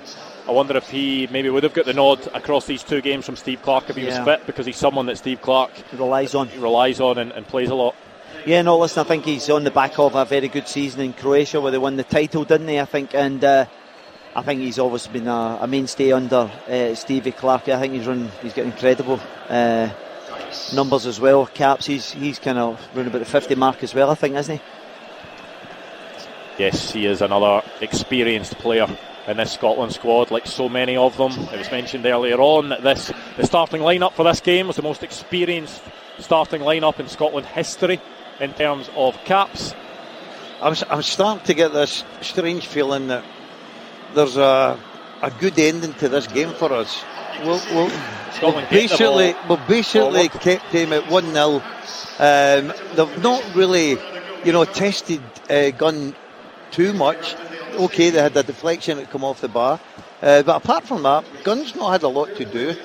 And we've got players on there that, especially for a set play, see if we can get a quality ball into the box. I think we could cause them problems. Yeah, Ben Gannon Doak has been made to pay for his eagerness of trying to close that ball down. A ball over the top. The goalkeeper Bono comes out for it, gathers it, and then a pretty hefty collision between Ben Gannon Doak, who is about half the size of Bono in the Moroccan goal. Oh yeah, it's a sore one for him, and I think the more experience you get, Daz, you put the handbrake on well in advance of a monster coming. Listen, or you go a diversion in the motorway, you go away to the right out the road of it. But that's just the way he is. I love the boy's attitude. I love the boy's attitude. He just loves playing football. Yeah, he's shaking it off, Ben Gannon Doak, and he is back up, ready to see what he can do in this final 15 minutes of the game. Scotland 0, Morocco 1. Alec, do they look like a team that's just quite happy to do 1-0 and get out of there? Yeah, listen, I think they're conserving their energy. They're not quite as aggressive in the press now, Andrew, as you can see here. And it's giving Scotland that opportunity to try and play round about them and try and create that chance that we're looking for. And that's it, goal difference. Morocco feel shouldn't really come into play if they get the 3 points here. They've already got a point against Brazil, final game against Morocco, against Haiti, they'll feel pretty confident that if they manage to get this win, even if it is a 1-0, that their path to the last 32 is clear. They're through. Doesn't matter, they're through with the 4 points already, and obviously Haiti coming up next, which is probably a gimme for them. They just look at a team that's saying, right, okay, we'll sit here, you're not really giving us anything to worry about, and if you come forward, then we'll try and hit you in that counter-attack and just kill the game off. I think it's a dangerous game for them, rather than going for a throw, because the thing is, all you need is one opportunity, somebody making a mistake. I totally agree with you, Alec. I've seen it before. I mentioned about the Switzerland game, but don't write them off just now, because they are. It takes 2 or 3 passes, and all of a sudden you're saying, "Oh my God, the game's away from us." You kind of hold on to anything to give you vague hope in these moments, and one of the things that I'm going to use to give me vague hope is that the second game for Scotland in major tournaments, certainly over the last 3, is the one that we've got our best result in. And you look back to 1998, it was against Norway. You look back to Euro 2020, it was against England. You look back to, Morocco are in behind. I can now continue my spiel because that danger is over. And then against Switzerland back in Euro 2024. So Scotland have come alive. They've got good results against good teams in the middle game of the group stages. Hopefully, is a good omen. That's that ball once again in between the left back and the left centre back. That's too easy. Yeah. You've got to come across. You've got to see the danger there, and that's the ones that we could get punished and just kill us off.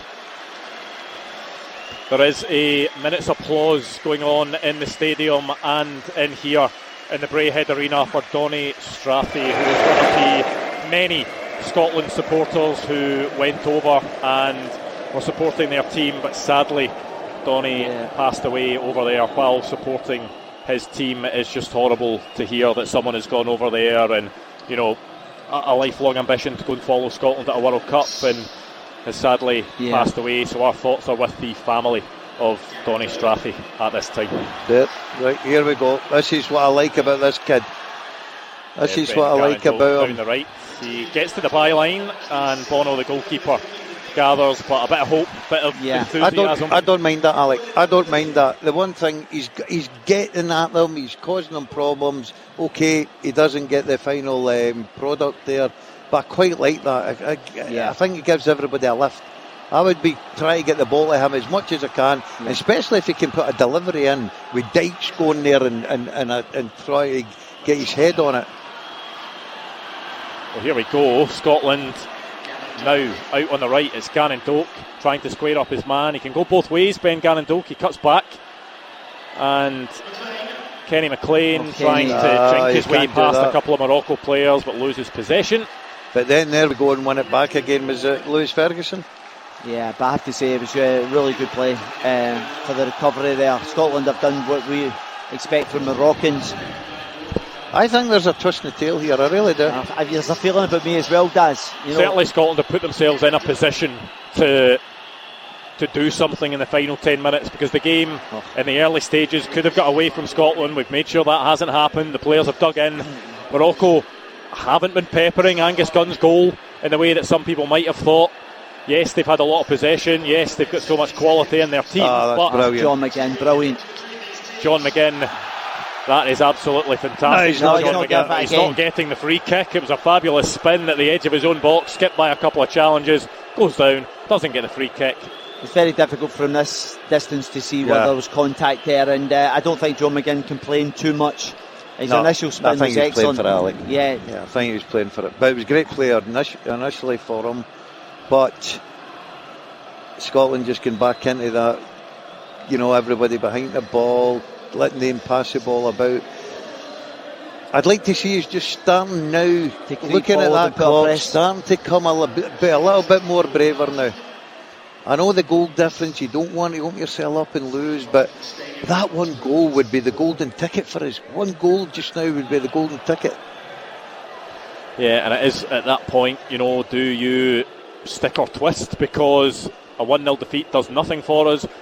A 1-1 draw would be absolutely huge, but as we said earlier on, goal difference comes into it. You need to think about that. So it's whether Steve Clarke is wanting to take that gamble or not going into the final minutes of the game, and his substitutions will probably be the tell-all. Yeah, you just wonder if he maybe thinking about putting more offensive player on, try and get that equaliser. Ashraf Hakimi is stopped in his tracks. I think Ferguson's been excellent. I think he was really good against Haiti as well, wasn't he? Yeah, and it was incredible because I read a lot of things online that you were criticising Ferguson. I'm thinking, I thought Ferguson was excellent against Haiti. I think he does a great job in there for Scotland. You know what I mean? He breaks things up well, doesn't he? Yeah, and he's very intelligent player. Morocco are going to make a change of their own. Soufiane Rahimi is ready, but the ball's back in play before he's able to come on. So there will be a few moments before Morocco make their change. Oh, there's Ferguson doing a wee cynical one. He's got away with it. I thought it was a foul, but you know what? We will absolutely take it. Absolutely. That's what he's good at, Ferguson. He's brilliant at that, and that's what Steve Clark says to him. You go and be the ball winner in there. You go and get us the ball, and then you pass it on. But he can play as well, and he can get you a goal. There's no doubt he can play in that forward position. This is better. Well, what can happen here with Andy Robertson? It's to Scott McTominay at the edge of the box. He goes down, claims, the referee waves them away. This time, Scott McTominay is looking. He feels he's got his arms up in the air. He feels that Scotland should have had a penalty. We had a strong claim earlier on through John McGinn. We'll have to see that. I'm not too sure, Andrew. I need to see it again, Andrew. Yeah, there were a lot of bodies around him. It was hard to tell. Morocco now up the other end. But it was good play once again for Scotland. Surely we're going to get a chance to see it again. To see the replay of this. I have to say, that was, again, exactly what you're looking for. Numbers breaking form. McTominay trying to get it out of his feet and get a shot off. That's where you want McTominay on the ball. Absolutely. And I said that middle to front, he's always a threat. And unfortunately, couldn't get his strike away there again. We haven't had a replay to see whether there was much contact. But anyway, that opportunity's gone now because VAR hasn't intervened. I mean, it still could. The ball hasn't gone out of play, so they wouldn't have stopped the check. Maybe I'm being but they can stop a bit optimistic here. But yeah, if they feel at the moment, if they're looking at it now and they feel they can stop it mid-play, but the longer it goes on, the longer it seems as if nothing is going to be given. We haven't seen a replay of it. Oh, here's a good chance. We might not need it because Ben Gannon-Doak is into the box. He's getting to the byline, but it is experienced defending from Morocco. It was actually down to Lyndon Dykes at the byline. Oh. And I think a substitution is now going to take place. We're going to get a chance to see this replay. Ooh. Scott McTominay goes down. This will be the replay that's going to show us. And I think it maybe would have been soft. Nah, I don't think there's much contact. That's not a penalty kick. No, it's not a penalty kick. It's not a penalty kick. The first one is, but that's not. And you can tell with McTominay there, his body language looking. He's not outraged. More hope than expectation. Yeah. I'm sorry. I thought the referee, who's been, in my opinion, dreadful tonight, I thought he got that right. Wow. We're seeing that goal again, and the power it gets by Gunn is incredible. He can't even react. He can't get his arms up. It's past him before he can even get his arms up. Well, Sabari, El Khanous and Brahim Diaz all off. So 3 of Morocco's biggest threats make way. They have done their job collectively, going off the park, because they leave Morocco with a lead. 3 players coming on. They won't have as much quality as the guys that they have replaced, but they will have fresh legs. Yeah, and they'll look to see what they can do against this Scotland defence. But Scotland, just a few moments where they've had line-breaking passes in the last few moments that give you a bit of confidence something can be done. See, they're a difference. The ball goes into Dykes. He's strong. He holds it up. He plays it out to Gannon-Doak. That's why he's on. And obviously, what he'll be saying now is, if the ball's going wide, get it in the box for me. Let me go and attack it. Go on, wee man. Well, Ben Gannon-Doak goes back, and it's a lovely ball forward. What Scotland do? The ball is fired. It's into the side netting, and it looked as if Scott McTominay should have played that ball across the face of goal. Is there a cutback on? But he's gone for goal at a tight angle. It has taken a deflection, so it may have been on target, and it's gone out for a Scotland corner. It's better, it's encouraging. The tails are up. Is there a twist in the tail? 85 minutes. John McGinn taking this corner, left-footed in swinger, and the header is wide of the mark. Dykes again. Dykes again. It's been a threat, hasn't he, since he come on? I said that's why I thought he'd make the substitution. We had Scott McTominay behind him, who was actually the one that was challenging for the ball. He kind of had two hands on his back. Maybe not the communication you would have wanted between the two. Yeah, good ball by John McGinn there. Just kind of getting in each other's way. Ooh. But yeah, certainly hope going into the final few minutes of this game. Can Scotland do it? Can Scotland get a goal that would be one of the biggest in our history? This is what we're about, Andrew. This is the one. We've done it so many times. Well, we needed a late goal against Denmark at Hampden to get us to this World Cup. We didn't just get one, we get two. But I'll take one. I'll take one in this game against Morocco. I'm not being greedy. Just give us one. I think the nation will and get the full-time whistle blown. Other side, big in. Other side. Yeah. Good. We've been a lot better possession-wise second half. And I think that's partly due to the lack of intensity. And it's very difficult to keep that into. That's brilliant. Brilliant from John McGinn. Doing what John McGinn does best. Turning his man. He's that's magnificent. He does. There's a heading opportunity at the back post. Wow, but it goes over the head of Scott McTominay. But how well does John McGinn do there to initially turn, then get away from his man? Brilliant cross. Just too high for Scott McTominay. Yeah, encouraging signs. I like that. Terrific ball in from McGinn. Great play from him all round, to be honest. You see the game starting to open up a wee bit. We just need to be careful that as much as we're going looking for this equaliser, we don't get our pocket picked. Yeah, the more Scotland push forward, the more vulnerable we will be at the back. But at times you need to take a gamble, and it seems as if this is the time that Scotland do need to take a gamble. I have to say, I've been really encouraged by the second half. I think they've been a lot better in possession, haven't passed up as many opportunities as the first half. Encouraging signs, just need that goal. Yeah, I agree with you, Alec. I think they have. I think they've grown into the game. It's a pity that they lost that poor goal early on. But I think there's still a twist here. I think we've got a chance somewhere. We might get a chance. Ben Gannon skips by his man. Going to get the cross in. It was an awkward position. There it's here. Set it back. Back to goal for Scott McTominay. It's going to be so hard for him to get any kind of shot away. The ball ends up blocked into the hands of the goalkeeper Pono, who now goes down holding his hamstring. He's pulled the hamstring. I think he's actually using his experience here. I may be cynical here, but I have a feeling that he will be okay in a minute or so's time. But yeah, the ball popping up as Scott McTominay took a shot. He goes down, the goalkeeper. Look at Dykes. Dykes is screaming it. He has to lay it back, Dykes. Just lay it back to me and let me go and have a go at it. Through it. Yeah. I think he picked the wrong option there. It was good play from him. He's got himself in the box now. He's starting to get himself forward. That's where he's a danger. That's where he's a real danger for us. But he's got to square that to lay that back to Dykes. Yeah, that was the one at the back post for Ben Gannon, and Scott McTominay maybe getting in each other's way. The defender Mazraoui was in amongst it too.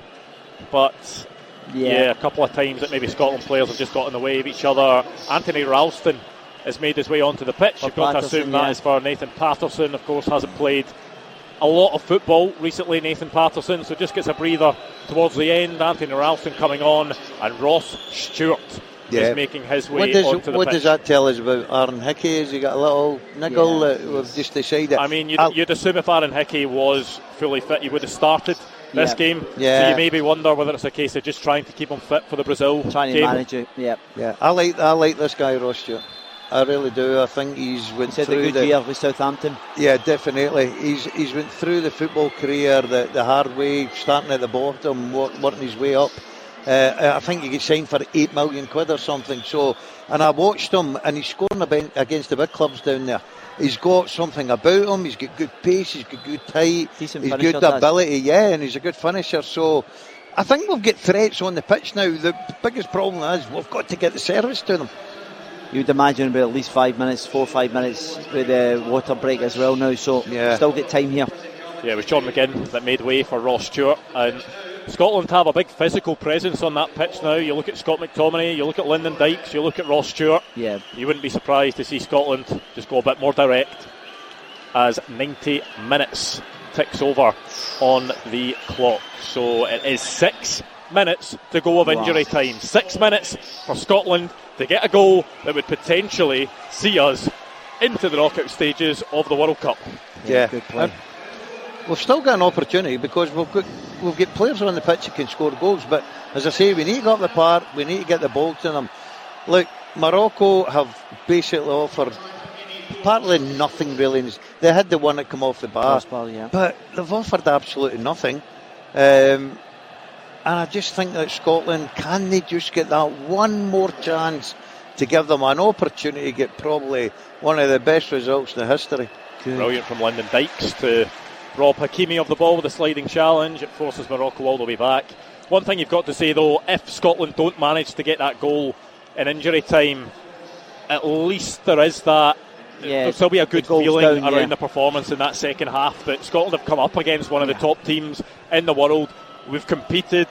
We have, looked a decent side that hasn't conceded too many clear-cut chances, that has managed to try and get forward. And you need that belief, you need that good feeling going into the final group game against a very good Brazil side. Yeah, listen, I think there's particularly the second half, I feel as if Scotland have shown what they can actually do without really creating too many clear-cut chances. Again, I go back to the penalty. I think that's the opportunity that you're working for, putting so much effort in. But I think they've been excellent. They've pressed the ball really well. They've kept the ball. They've created opportunities to flash the ball into the box. That's great play. That's really good. And can Scotland do something? McTominay tries to play the ball out to the right. Ben Gannon will get onto it. And now Scotland need to get those bodies forward. Anthony Ralston giving the support to Ben Gannon-Doak. He goes back.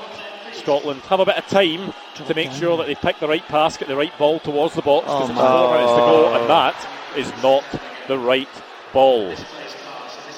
Now we could get an overlap in the right hand side there. They've got men forward in the box. Morocco bearing down. They've got men forward in the box. At the edge of the box. Morocco have options. It's laid off over to the left. And I think that was Talby, was it, who skied over the bar, thankfully for us. That's a touch from Angus Gunn. It looked a touch from Angus Gunn, but a goal kick was given. Oh, I don't know about the officials tonight, but we'll take it. We will take it all day long.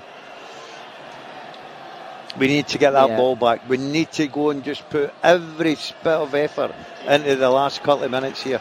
Yeah, but Morocco... There with a slack pass, now we need to keep it. Now we have to keep it. And Scott McTominay carrying the ball forward. Here is Anthony Ralston.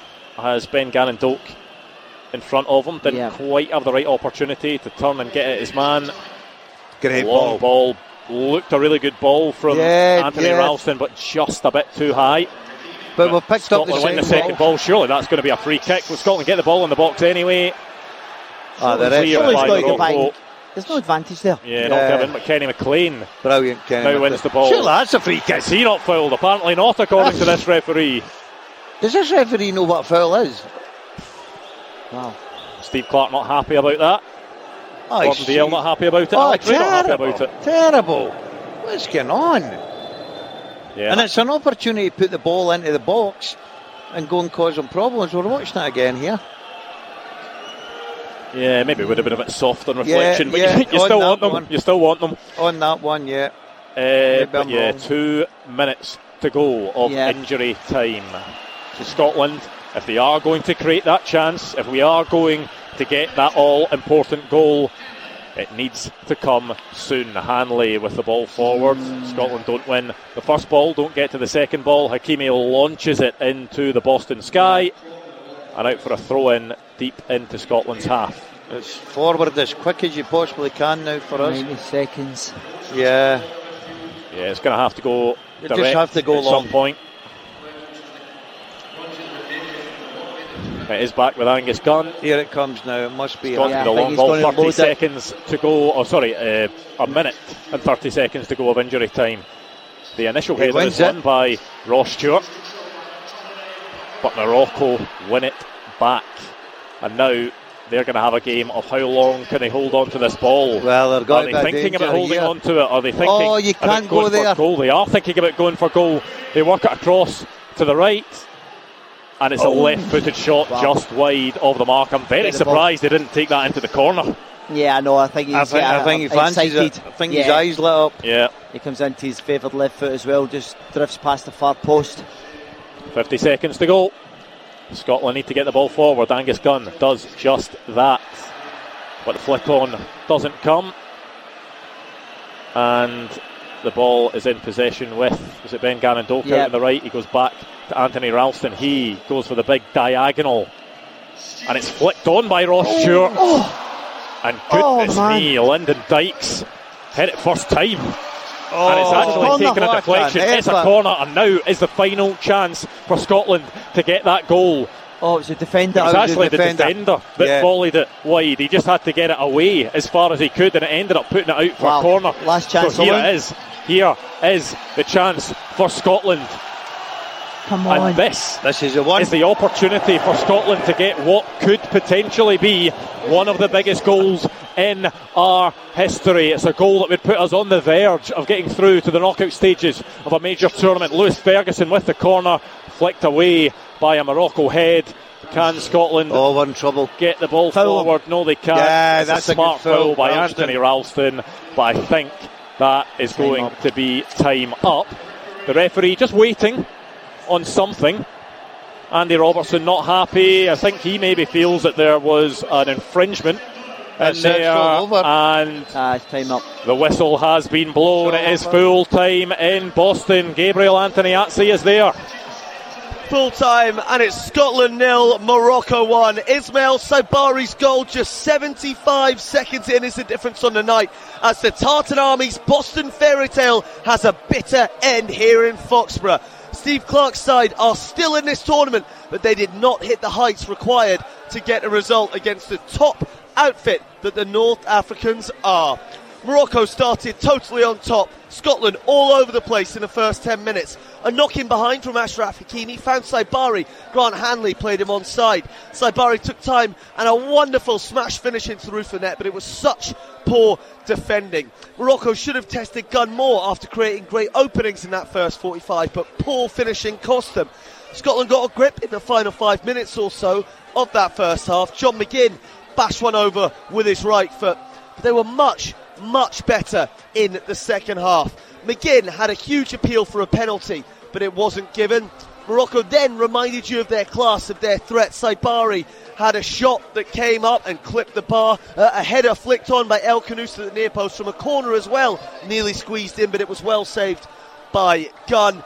Scotland then with a team on top for the final 25 minutes, Andrew. Ryan Christie with a shot over his right foot, leaning back after a nice move at the edge of the box. Scott McTominay smashed one into the side netting, and then Lyndon Dykes headed the resulting effort from a corner just wide. The last chance right at the death there. You almost had that feeling Scotland are going to do this, they're going to get the chance. Lewis Ferguson corner was headed clear, and that was that. It was honestly encouraging here, but it wasn't enough. They couldn't find a way through, and they left it just a bit too late in terms of an attacking threat. Now Scotland still sit second in the group. They're on 3 points, but Brazil do play Haiti later. They've got a good chance of progressing, Andrew, but they may need to get a result against Brazil in Miami on Wednesday. We'll have to wait and see what happens elsewhere. Full time here in Boston. Scotland 0, Morocco 1. Well, the game is over, but we are not done. We are here until 2 o'clock in the morning, and we want you to get involved. Let us know what you thought of the game. What do you think the negatives were? What do you think the positives were? How does it leave you with one game to go in the group? Do you still hold that belief that Scotland are going to create history and get through to the knockout stages of the World Cup? We'll try and take some live callers here that can sit and join Gordon Dalziel and Alex Rae and myself in the Braehead Arena in Glasgow. But make sure to phone us in right now, and we'll speak to you next. Live from the Braehead Arena fan zone, and live from the Boston Stadium. 0141 951 1025. Clyde 1 Super Scoreboard. Security program on spreadsheets. New regulations piling up? An audit dread? It's time for Vanta. Vanta automates security and compliance, brings evidence into one place, and cuts audit prep by 82%. Less manual work, clearer visibility, faster deals, zero chaos. Call it compliance, or call it compliance. Get it? Join the 15,000 companies using Vanta to prove trust. Get started at vanta.com/calm. Hello, it's Gemma and Gorka from Lost in Translation, and we're very excited to have partnered with Ring. Gemma's been obsessing over our Ring doorbell lately. I'm not obsessing, I just love that I can actually see who is at the front door. It's got the 2K and 4K cameras, and when the neighbours comes round, it recognises them. It'll actually say it's Sarah from next door. And because Amazon has early Prime deals available from the 15th of June, upgrading your home just got even easier. Visit Amazon to find out more. Offers exclusively available for Amazon Prime members. Me and Stu always used to wonder what we were doing in life, him especially. He was a wicked carpenter, but he'd done it for years. So he started signing up for marathons. He was clearly needing a bit of something else. So when he landed this job, training future chippies at the college, it felt right. Now he's made up with work again, and that's better than him banging on about his PB all the time. Give your skills new life. Train others. Search jobs in further education. Get the new Fix and Fall tariff from Scottish Gas, where prices can only slide down. If energy prices climb up, no worries, you'll be fixed for 2 years. But if later the market falls, so will your tariff. A win-win, sorted automatically by us. Price cap? Taken care of. Fix your prices today. Search Scottish Gas Fix and Fall. T's and C's, eligibility and limitations apply. Price review based on the off-gen price cap after 12 months. See britishgas.co.uk/verify for more. It's Molly and Tyler from the Prenup here. We're so excited to have partnered with Ring on the show. If you're looking to upgrade your home, then check out Ring. They're the UK's #1 smart home security brand. Ring is not just another gadget, it's a proper investment in your home. And the best thing is, you're in control of everything. What gets recorded, who sees it, how your data's used. And because Amazon has early Prime deals available from the 15th of June, upgrading your home just got even easier. Visit Amazon to find out more. Offers exclusively available for Prime members. A big thanks to the Scottish Sun for supporting this podcast. The World Cup, of course, is just around the corner, and Scotland are back and ready to head to North America for what could be the biggest tournament we have ever seen. And if you want proper coverage, the Scottish Sun will be there alongside the Tartan Army with journalists across the USA, Canada and Mexico. So for 24/7 World Cup updates, reports and analysis, download the Sun app now. It's free, has got everything you need from match previews, live reports, tactical breakdowns, hot takes, exclusive columnists, the lot. Don't miss a game, don't miss a story with expert analysis and expert opinions. Download the free Sun app now. The Scottish Sun are World Cup for it. From Foxborough all around the world, John McGinn has Scotland ahead in the World Cup. Live from the Braehead Arena fanzone and live from the Boston Stadium.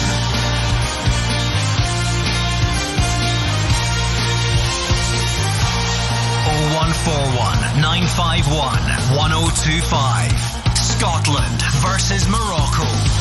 This is Clyde 1 Super Scoreboard. Scotland 0, Morocco 1, the full-time score in Scotland's second World Cup group game. And it wasn't the result we wanted. It's not the result that is going to confirm us through to the knockout stages of the World Cup. But it's a result that still gives Scotland hope. We have 3 points from 2 games. 3 points could be enough across 3 games to get Scotland creating history. But we will need to wait and see. Certainly some positives, certainly some negatives, and you can let us know what you thought of it back home. You can give us a call the usual way, or we are going to speak to some people here live in the Braehead Arena in Glasgow. Gordon Dalziel and Alex Rae alongside me, Andrew Maclean. We've had a small bit of time to reflect during the break on what we saw. What's your sort of overriding feeling, Gordon? But I'm a bit disappointed in the fact that I looked at Morocco and everybody spoke how good they were. I didn't think they were at the top of their game tonight, but we gifted them an easy goal early doors, and it changes the sort of a reflection of the game because they're comfortable now, they can keep possession. First half we didn't offer anything at all, thought we were very poor. I thought the substitutions were good. I thought we got a little bit of encouragement near the end, but if I'm honest, Andrew, I don't think we did enough to get the result that we wanted. it's going to be a massive game against Brazil, but you're rightly saying that the 3 points that we've got may get us through, but I think on Wednesday night it's going to be a massive, massive game, and I think we've got to be a bit better possession-wise and defending. We're still in it? Yeah, no, without doubt. And obviously the disappointing thing was to concede the goal so early. We talk about expectations and the hopes of the nation, and to concede in the manner in which we did. You've got two experienced centre halves there. And between the two of them, they badly got it wrong, and ultimately that's what's cost them on the night. I think overall the first half was pretty poor. From an offensive point of view, we were quite well structured, and then I thought in the second half, I thought we really kind of tried to get after them a little bit without really creating too many chances. And but I have to say, I thought the second half was better. They showed an initiative, and I think the game plan would have played out, considering they scored a goal, Morocco, after 2 minutes or so. So I think they would have tried to stay in the game. I think you had mentioned a really interesting point about keeping the goals down as well. So 1-0 against a team of that quality is no shame. But Ali, the big talking point must be the penalty kick. Oh no, listen, it's got to be a penalty kick. See, for me, it was an absolute liberty. It was a diabolical decision, and for VAR to not intervene for a clear and obvious error is for me a mistake. And I think Steve Clarke will most certainly highlight that after when he does his presser. Yeah. Well, we are going to take calls from you at home, but we're going to speak to some supporters here live in the Braehead Arena. Up first is Charlie from Wishaw. Thanks for taking the time to join us, Charlie. First of all, how are you? I'm gutted, I'll be honest. This is the world number 5, and I think we flattered them, if I'm honest. The second half we were the dominant team. Yep. There was questionable calls for the referee at times. I don't know. If I'm Steve Clarke, I'm looking at the boys and I'm saying kick on, because when we go forward we look good. We can absorb pressure. We've shown that maybe too much against Haiti in the first game, but this game, like against a world class opponent, we have shown it, and we can make chances big time. But yeah, ultimately I am gutted, because this feels like a major loss, and it shouldn't when you look at the rankings, if I'm honest. But I think we can take a game to Brazil. I'd like to see us maybe set up the same with the 5 at the back again. I think that's where we do our best work, with the swinging wing backs. Allow the pressure to come on to the boys, because when we do see the ball come to the back 5, we can play through it. Outside of that, there's big chances there, and I'd like to see guys taking them. Maybe some earlier changes for Clarke could have been welcomed, but it's a tough one, man. Morocco are no joke. I respect that 1-0 against Morocco is annoying, but it's a great result when you actually, where we've came from, what we've seen, what we've been against. We are a solid team right now, and I just want that little bit of self-belief to just go for being maybe a dark horse to maybe just a front runner, man. I genuinely believe we've got that in our locker.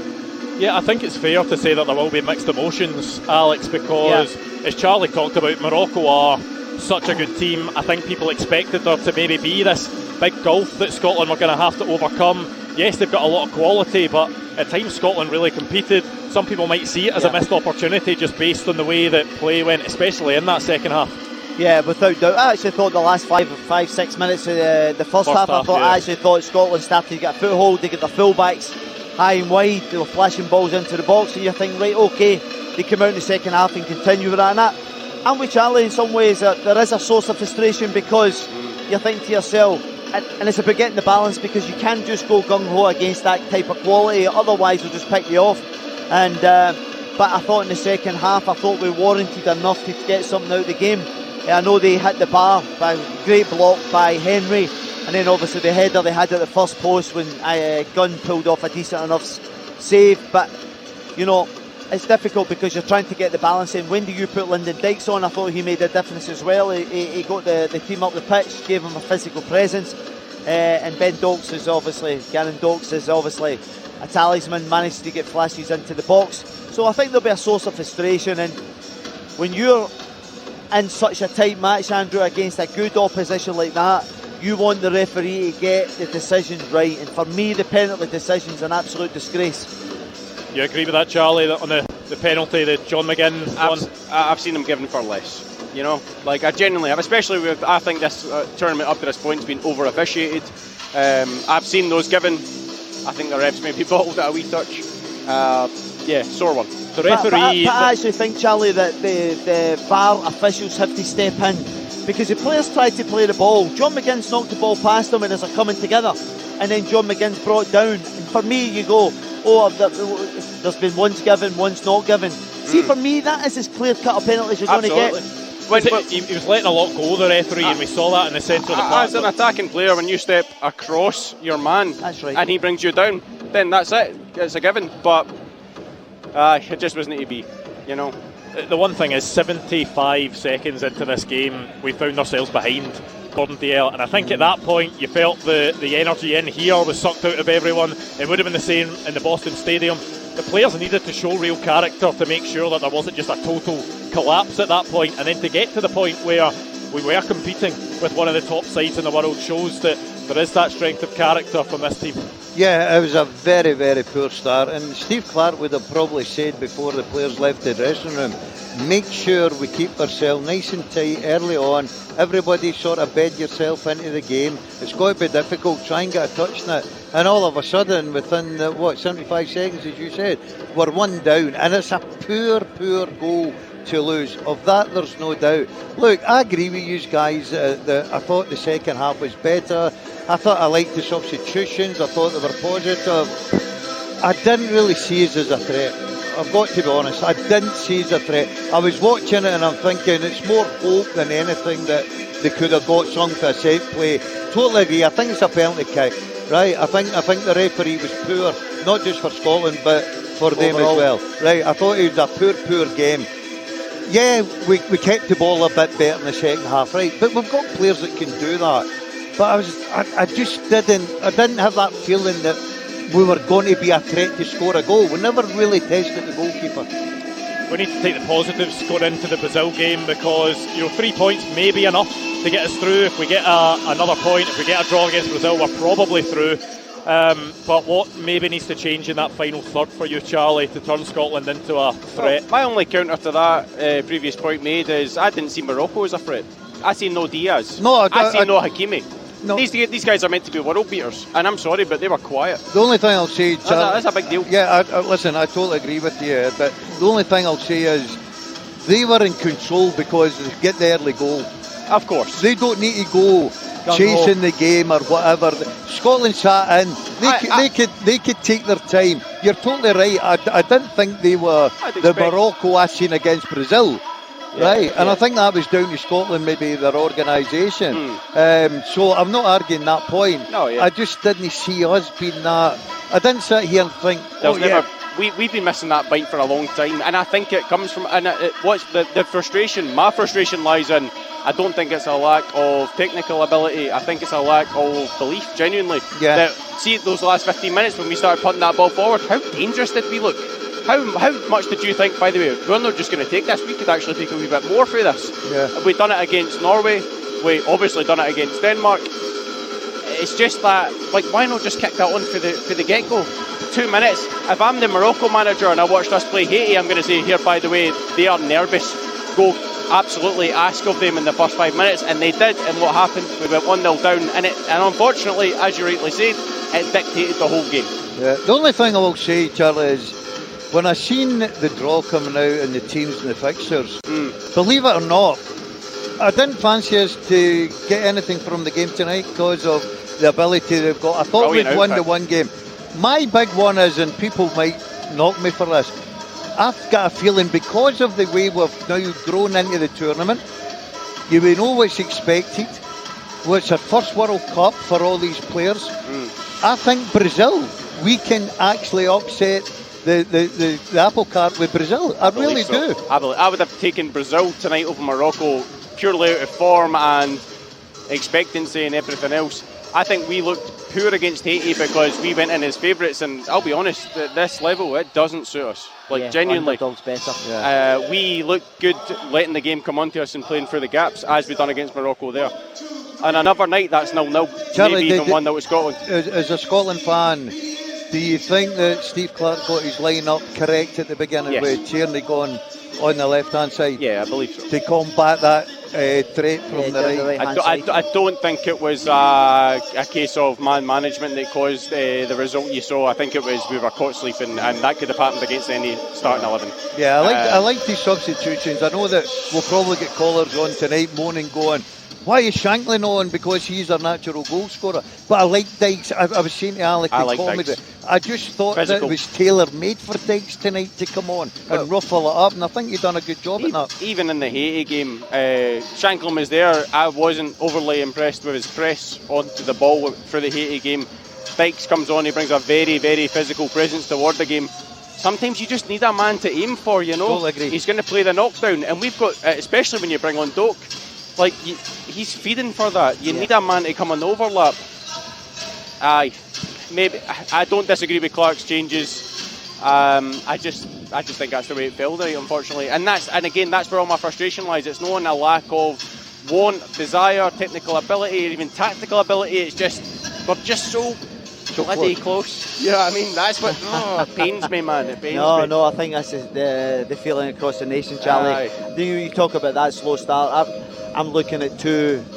We were talking about the amount of caps that are kind of throughout the squad, and you look at Hanley, I think that was cap number 68, and then it was 38 for Henry.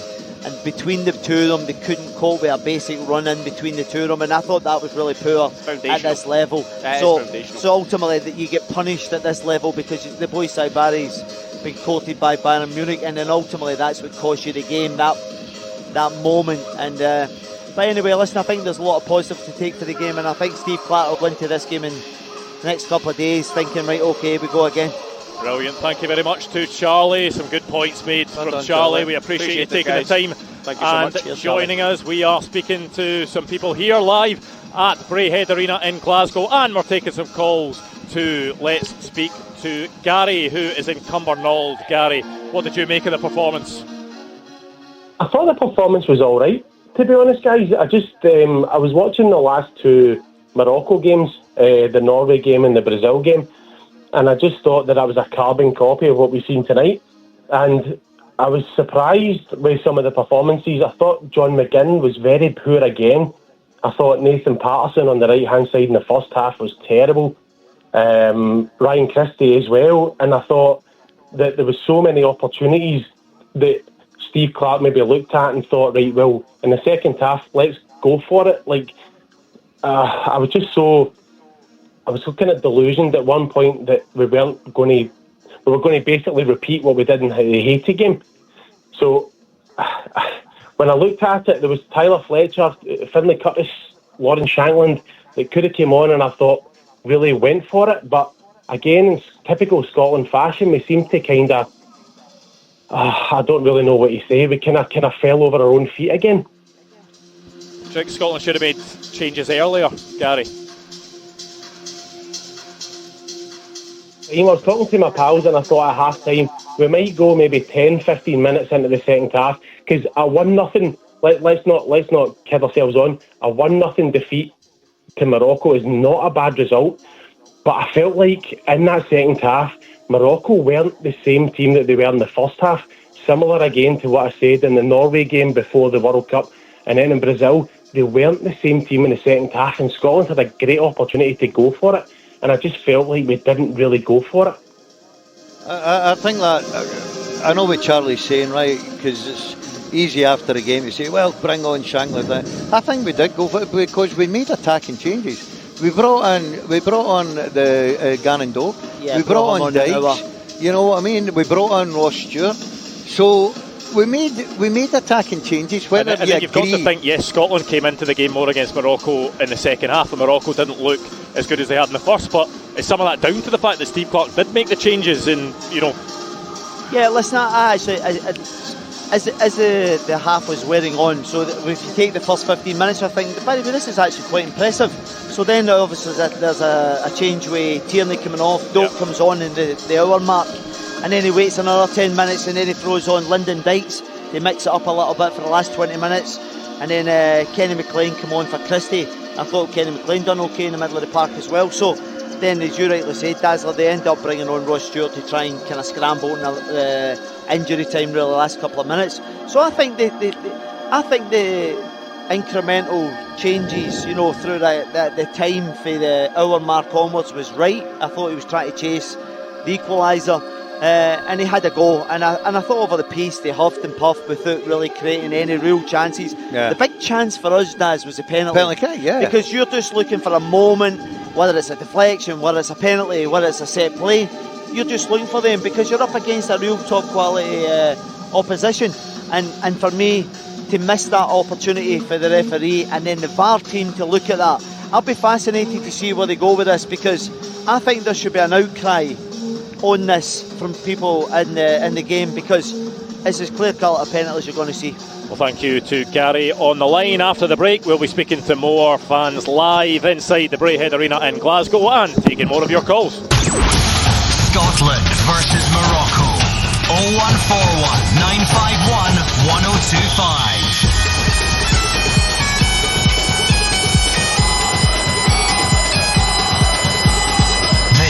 Is Clyde One Super Scoreboard. Hello, it's Pete from Man Made here. This show is sponsored by Ring. When it comes to smart home security, Ring makes sense. You're in control. You decide what gets recorded, who sees it, no nonsense. Plus, the cameras are proper quality too. 2K and 4K cameras, better night vision. The doorbell can actually chat to delivery drivers when you're not in through Alexa, which sounds mad, but it actually works. If you're thinking about upgrading your home security, don't mess about with second best. Visit Amazon to find out more. Offers exclusively available for Prime members.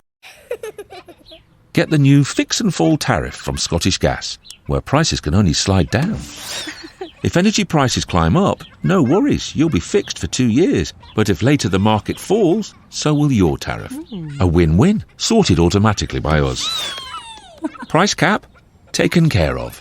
Fix your prices today. Search Scottish Gas Fix and Fall. T's and C's, eligibility and limitations apply. Price review based on the off-gen price cap after 12 months. See britishgas.co.uk/verify for more. At Lidl, we believe everybody deserves great deals on quality fresh fruit and veg. That's why we have Pick of the Week. Get up to 30% off 6 delicious fruit and veg items each week, with 3 of them on offer with Lidl Plus. Scan your app to save. Lidl, more to value. 18 plus GB only. T's and C's apply. See lidl.co.uk/LPTV while stocks last. It's like a jungle sometimes. It makes me wonder how I keep on going under. Get that Toyota electric feeling with the all-new, all-electric Toyota Urban Cruiser. Available with 0% APR representative and £1,500 deposit contribution. And save £1,500 with the Toyota Electrified Saving. Visit your nearest Toyota centre, Alexander Wallace. Price from $29995. Available on Toyota PCP when financed through Toyota Financial Services by 30th of June 2026. Optional final payment indemnities may be required. See website conditions apply.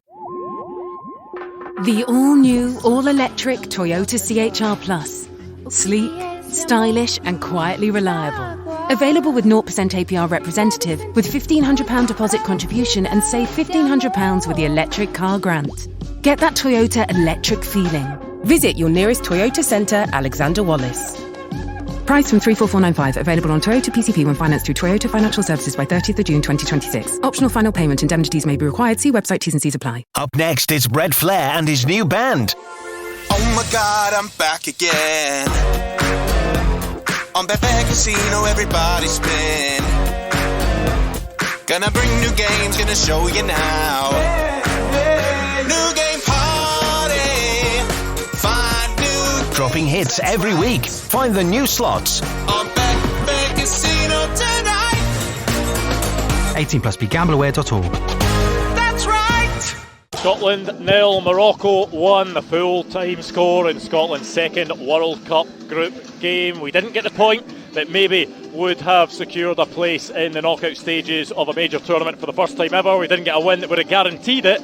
It is a 1-0 defeat. Scotland's chances still alive. It is Brazil to come. But we are speaking to people live here at Braehead Arena about what they thought of the game. We're going to be speaking to you at home on the line, so make sure to give us a call. Dalziel and Alex Rae alongside me, Andrew Maclean, and alongside us is Callum. Callum, how are you? I don't think we can let this put a dampener on Scotland's World Cup. I think you look at America, you look at the impression we've made, their fans.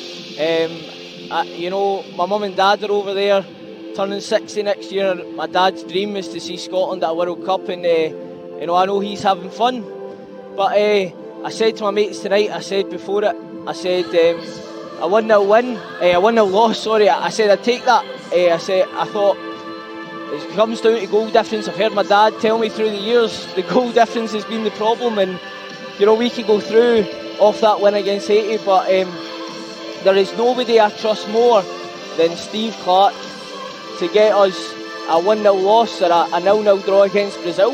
I was in Hungary, the Hungary game for Germany, Germany for the Hungary game, and you know, I didn't expect us to win that. You know, I never expect us to win, but to get a 0-0 draw, we did it against England at the Euro 2020. That was class. But you know, a 0-0 draw against Brazil, that would be another level. And I think, do you know what? There's nobody I trust more than Steve Clarke to have the tactics to do that.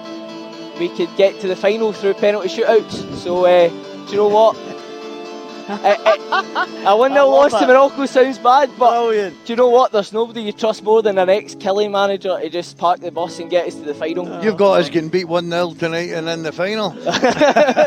If we get beat 1-0 off England in the final, I'll be raging. That is it though, that like on paper 1-0 to a team who are top 7 in the world, it's not a bad result. It keeps Scotland in it. Yes, we all would have loved us to beat Haiti by more goals. We all would have loved Scotland to have got a point tonight, but the one thing is we go into the final group game, Gordon Dalziel, and that chance is still alive, and we may not even need to get a point from that game, but as it stands, we've given ourselves an opportunity. Yeah.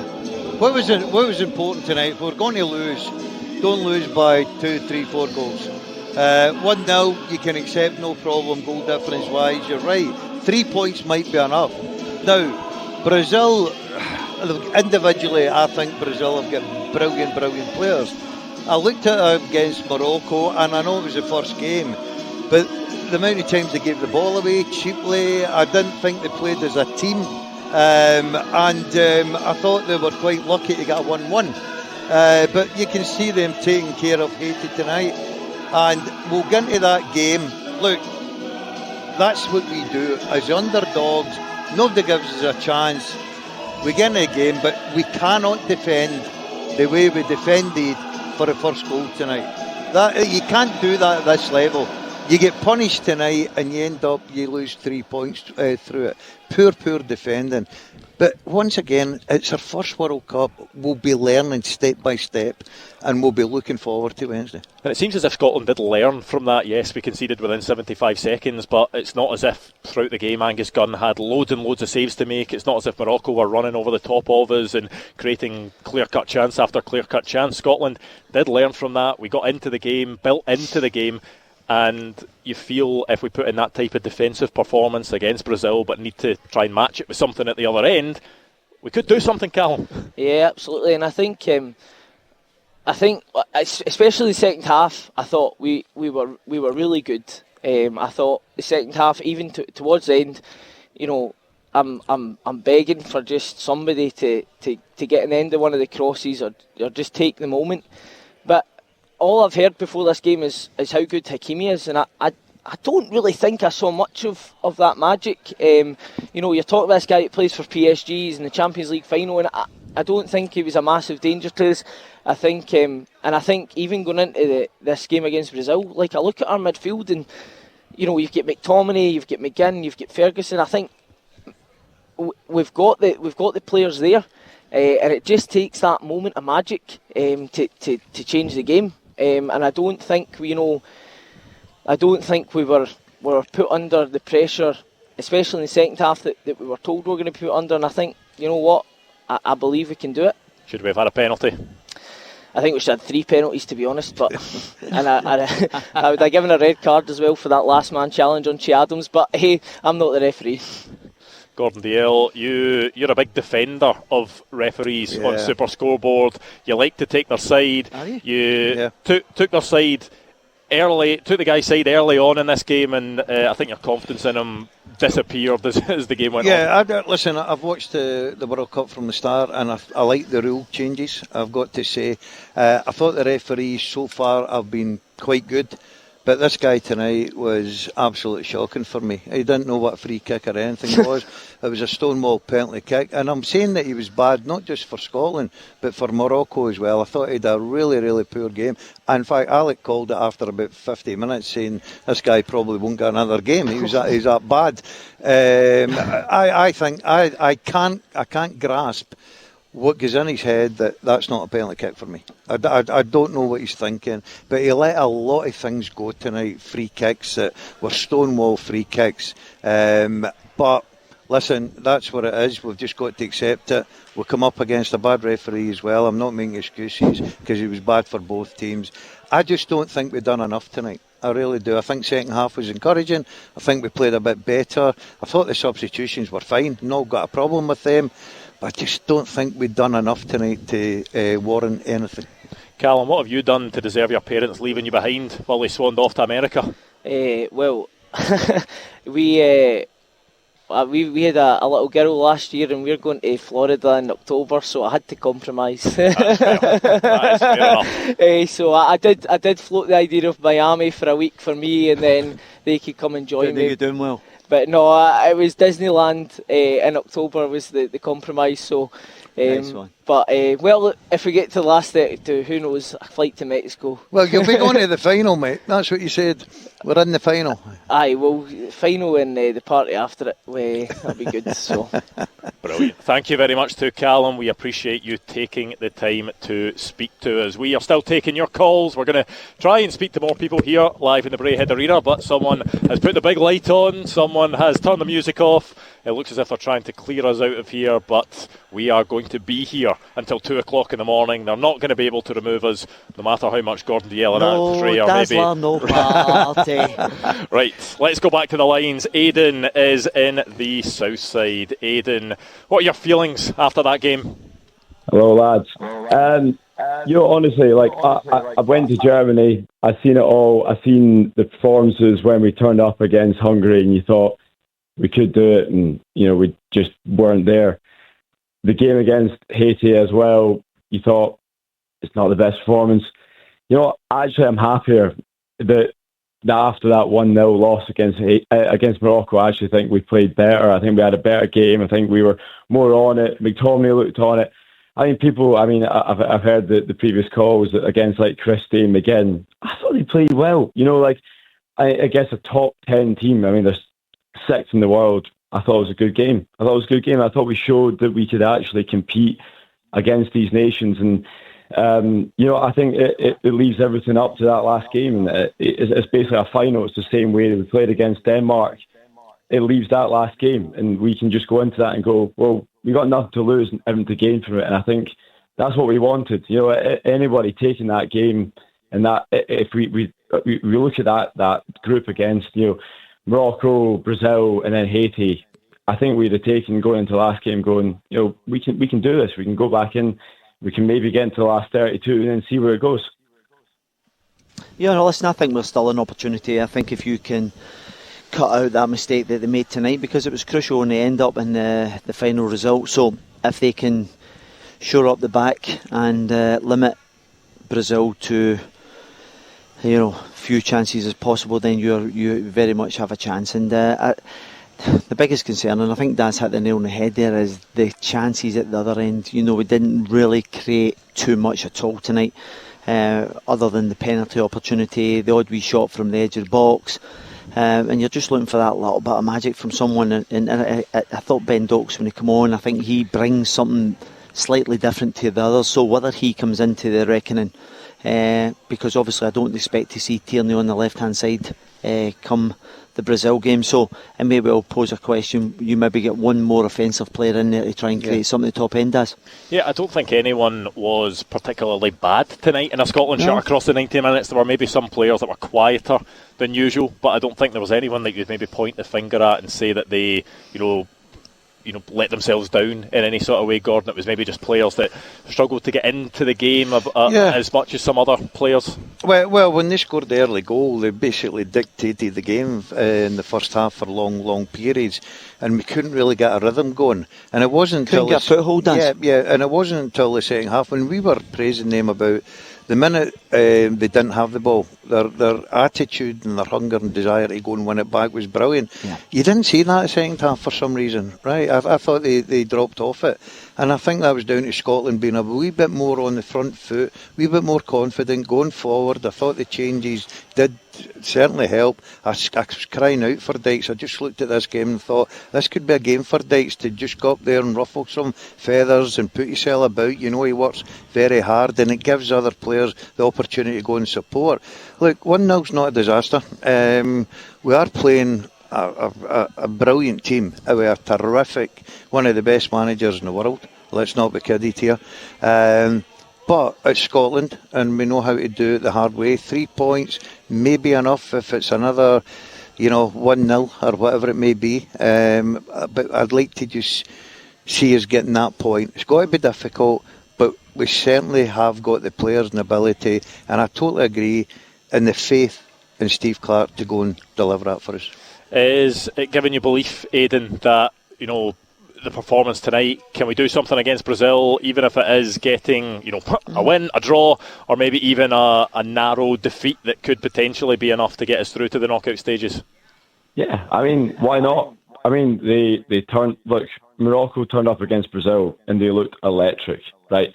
Everybody seen that game and they thought, that's a team. And we turned up tonight and I think for the most part, other than that 71 seconds where we lost a bit of concentration, we're a good team. So I think against Brazil, we can turn up, we can do it. I think, look, get a 1-1 draw, something like that, we'll take it. Yeah, and it's the type of performance that you look at. The Scotland supporters will take belief. There has been that good feeling around the Tartan Army. We've seen all the images over in Boston. They'll continue to take that with them down to Miami. If we'd gone out and taken a real sore one tonight, Alex, then that may have sucked the energy out of the Scotland fans, but there's going to be no change in atmosphere, no change in party. Down in Miami, the Tartan Army are going to be going for it, and they're going to be in full voice in trying to help this Scotland team get over the line. Yeah, they'll be going down there in the large numbers, over 30,000 there tonight, Andrew, and they've waited such a long time. They'll go down there, and I think it'll be a great spectacle as well. The Brazil fans are kind of famous for their party atmosphere, and they'll be expecting to try and get the 3 points and kick on also. And but I look at Brazil and as much as I didn't quite see a team spirit as well as Morocco on the night when they both played, I seen individual brilliance at times from the Brazilians, and I think they're capable of doing that. So we're going to have to defend manfully. We're going to have to have players at the top end of the game, and we're going to have to try and carry a threat, because you would imagine that Brazil would score. Well, thank you to Aidan. We'll let you get to your bed because it is 20-2. We are heading into the final section of the show, so the last chance to get your calls in is next. Live from the Braehead Arena fan zone.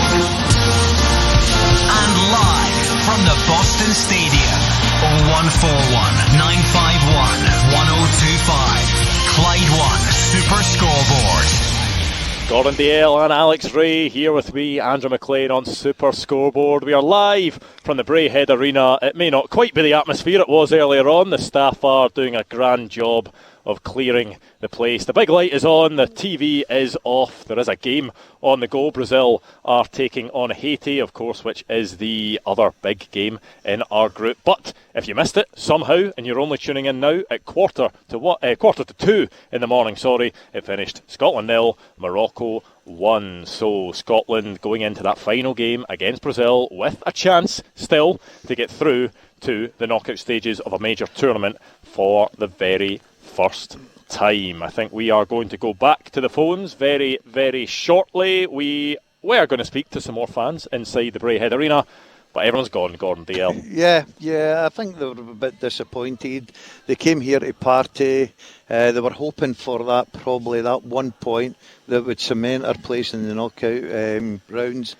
But unfortunately, it wasn't to be tonight, and they'll be away saving themselves for Wednesday night. They'll just be recharging their batteries, and hopefully we can come in Wednesday night, get that result that cements us into the knockout stages. I mean, Scotland against Brazil in Miami with history on the line, Alex Rae. It's just incredible, isn't it? No, listen, I can't wait. And I think there's, again, as I said, I think there's a real optimism. You obviously had Callum here in the arena, and he still has a real belief that we can do this. And listen, on the back of the performance tonight, I thought there was real spirit, a real togetherness there, and out with that moment of madness, the poor defending really, in the early exchanges. Then I thought they'd done really well. They didn't carry a threat in the first half, slightly better in the second half.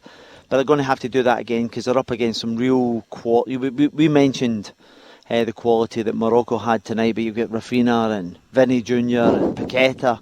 So you've got a real host of players there that can cause Scotland problems. And I genuinely felt when I was watching the Brazil game, it was more an individual, but they have match winners. We were looking at that game tonight and going, who's going to step up? Who's going to be the man? But they have a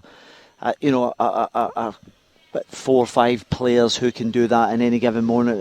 Cooner, the boy was at Man United as well, so you have him as well. Yeah, so you have him.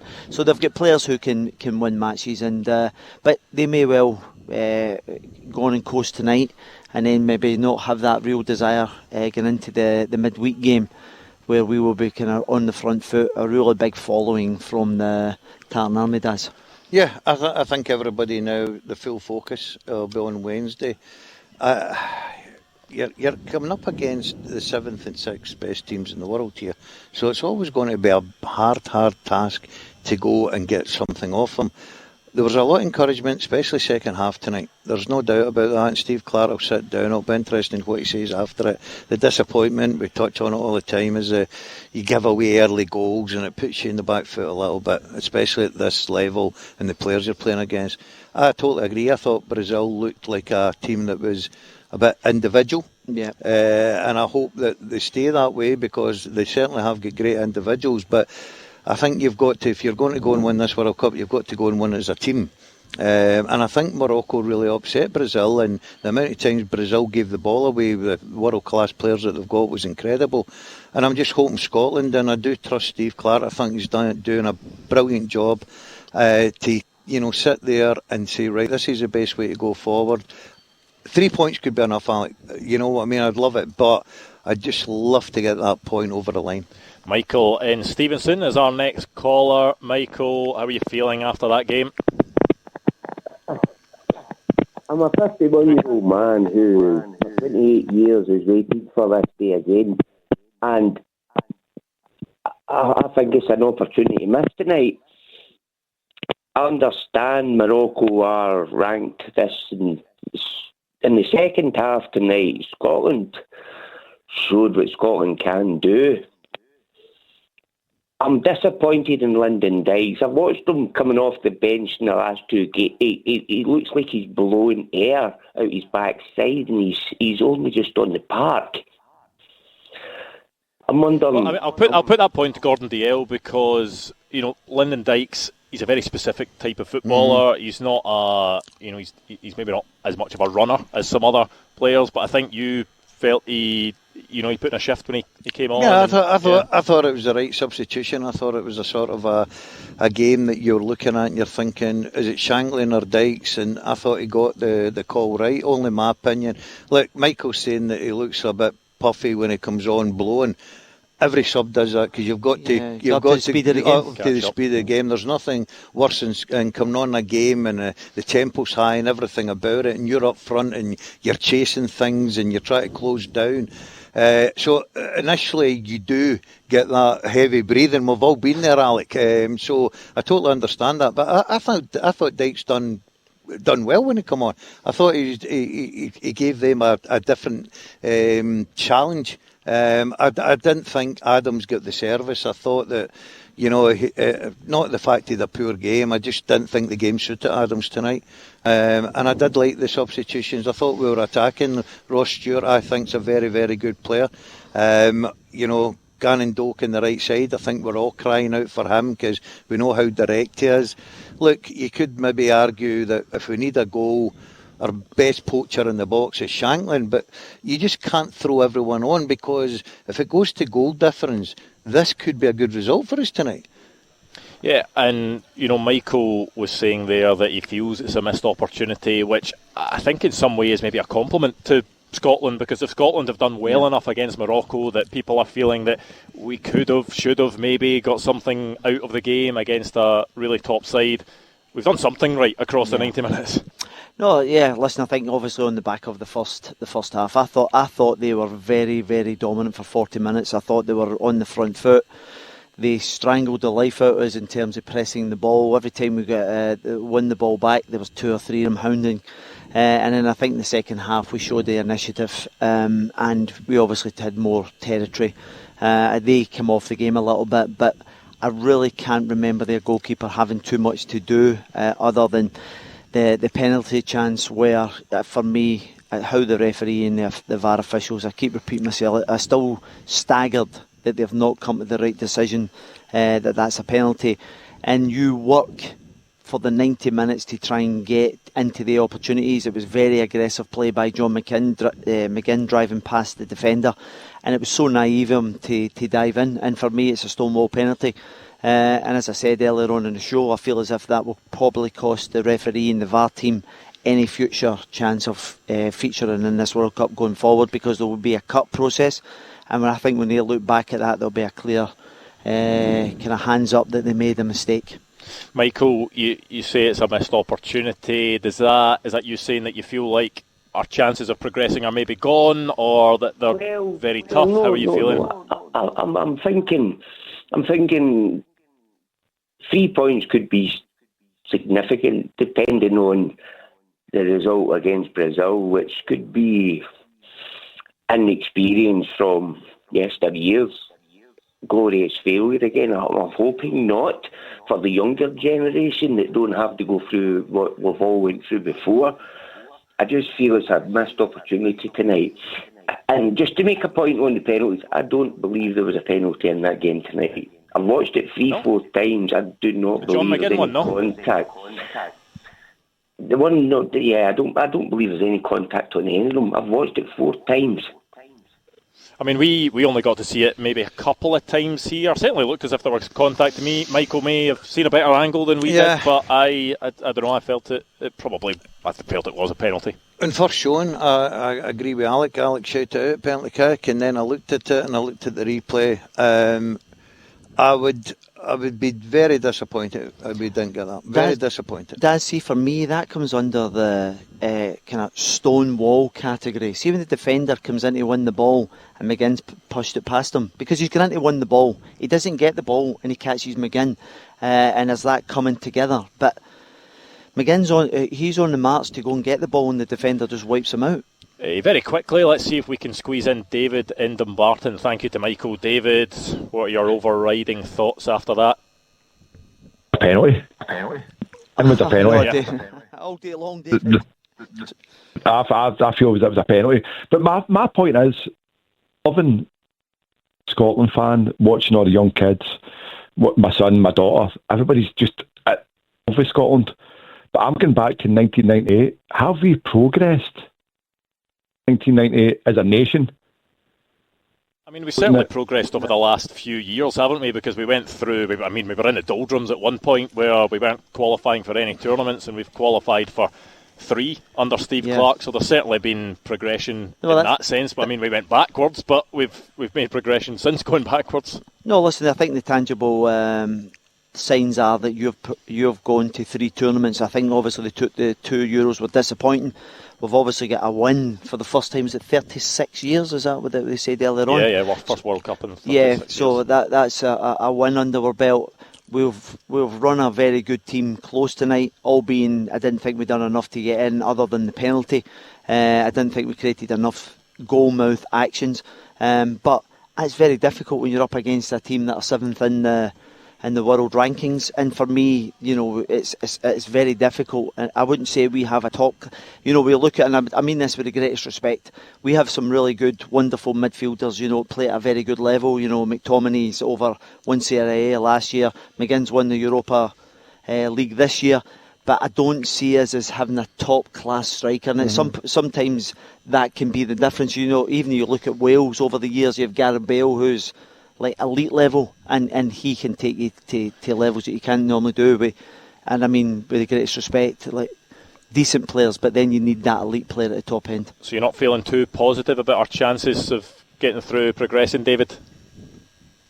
Decent players, but as a nation, progressed with youth football, the juniors, the 21s. We don't have a reserve league, the actual SPFL. We don't have that. What I'm talking about, Bertie Vogts would have qualified under the same amount of games with Steve Clarke. Has Steve Clarke deserved another contract? Bring the nation together. What he's done has been brilliant. Yeah, I don't think that's an argument or a debate. I know sometimes Steve Clarke comes in for a lot of criticism. What he's done for the country and taking us to tournaments has been remarkable. So, for me, in my personal opinion on it, I think he 100% deserves another contract. Look, we're still in this World Cup. There's no doubt about that. We are still there, and we've still got a good chance to get into the knockout situation, knockout rounds. And if Steve Clarke can achieve that, then it's another feather in his cap. And I honestly think that Steve Clarke's done a terrific job. That's an interesting point that David makes there, Andrew, as he's actually made a point as we're not progressing as a nation, yet we're qualifying for 3 tournaments. Well, we're going to have to leave it there. Thank you very much to David. Thank you for anyone that joined us here in the Braehead Arena in Glasgow. Thank you to Gordon DL. Thank you to Alex Rae. As I am speaking, there has been a goal in that other game. It's Brazil 1, Haiti 0, and it's Matheus Cunha on the score sheet. So that would put Brazil top of the group ahead of Morocco. Scotland in third after a 1-0 defeat to Morocco. One more game to go. One more game for Scotland to potentially make history. Can we do it? We'll find out on Wednesday night against Brazil.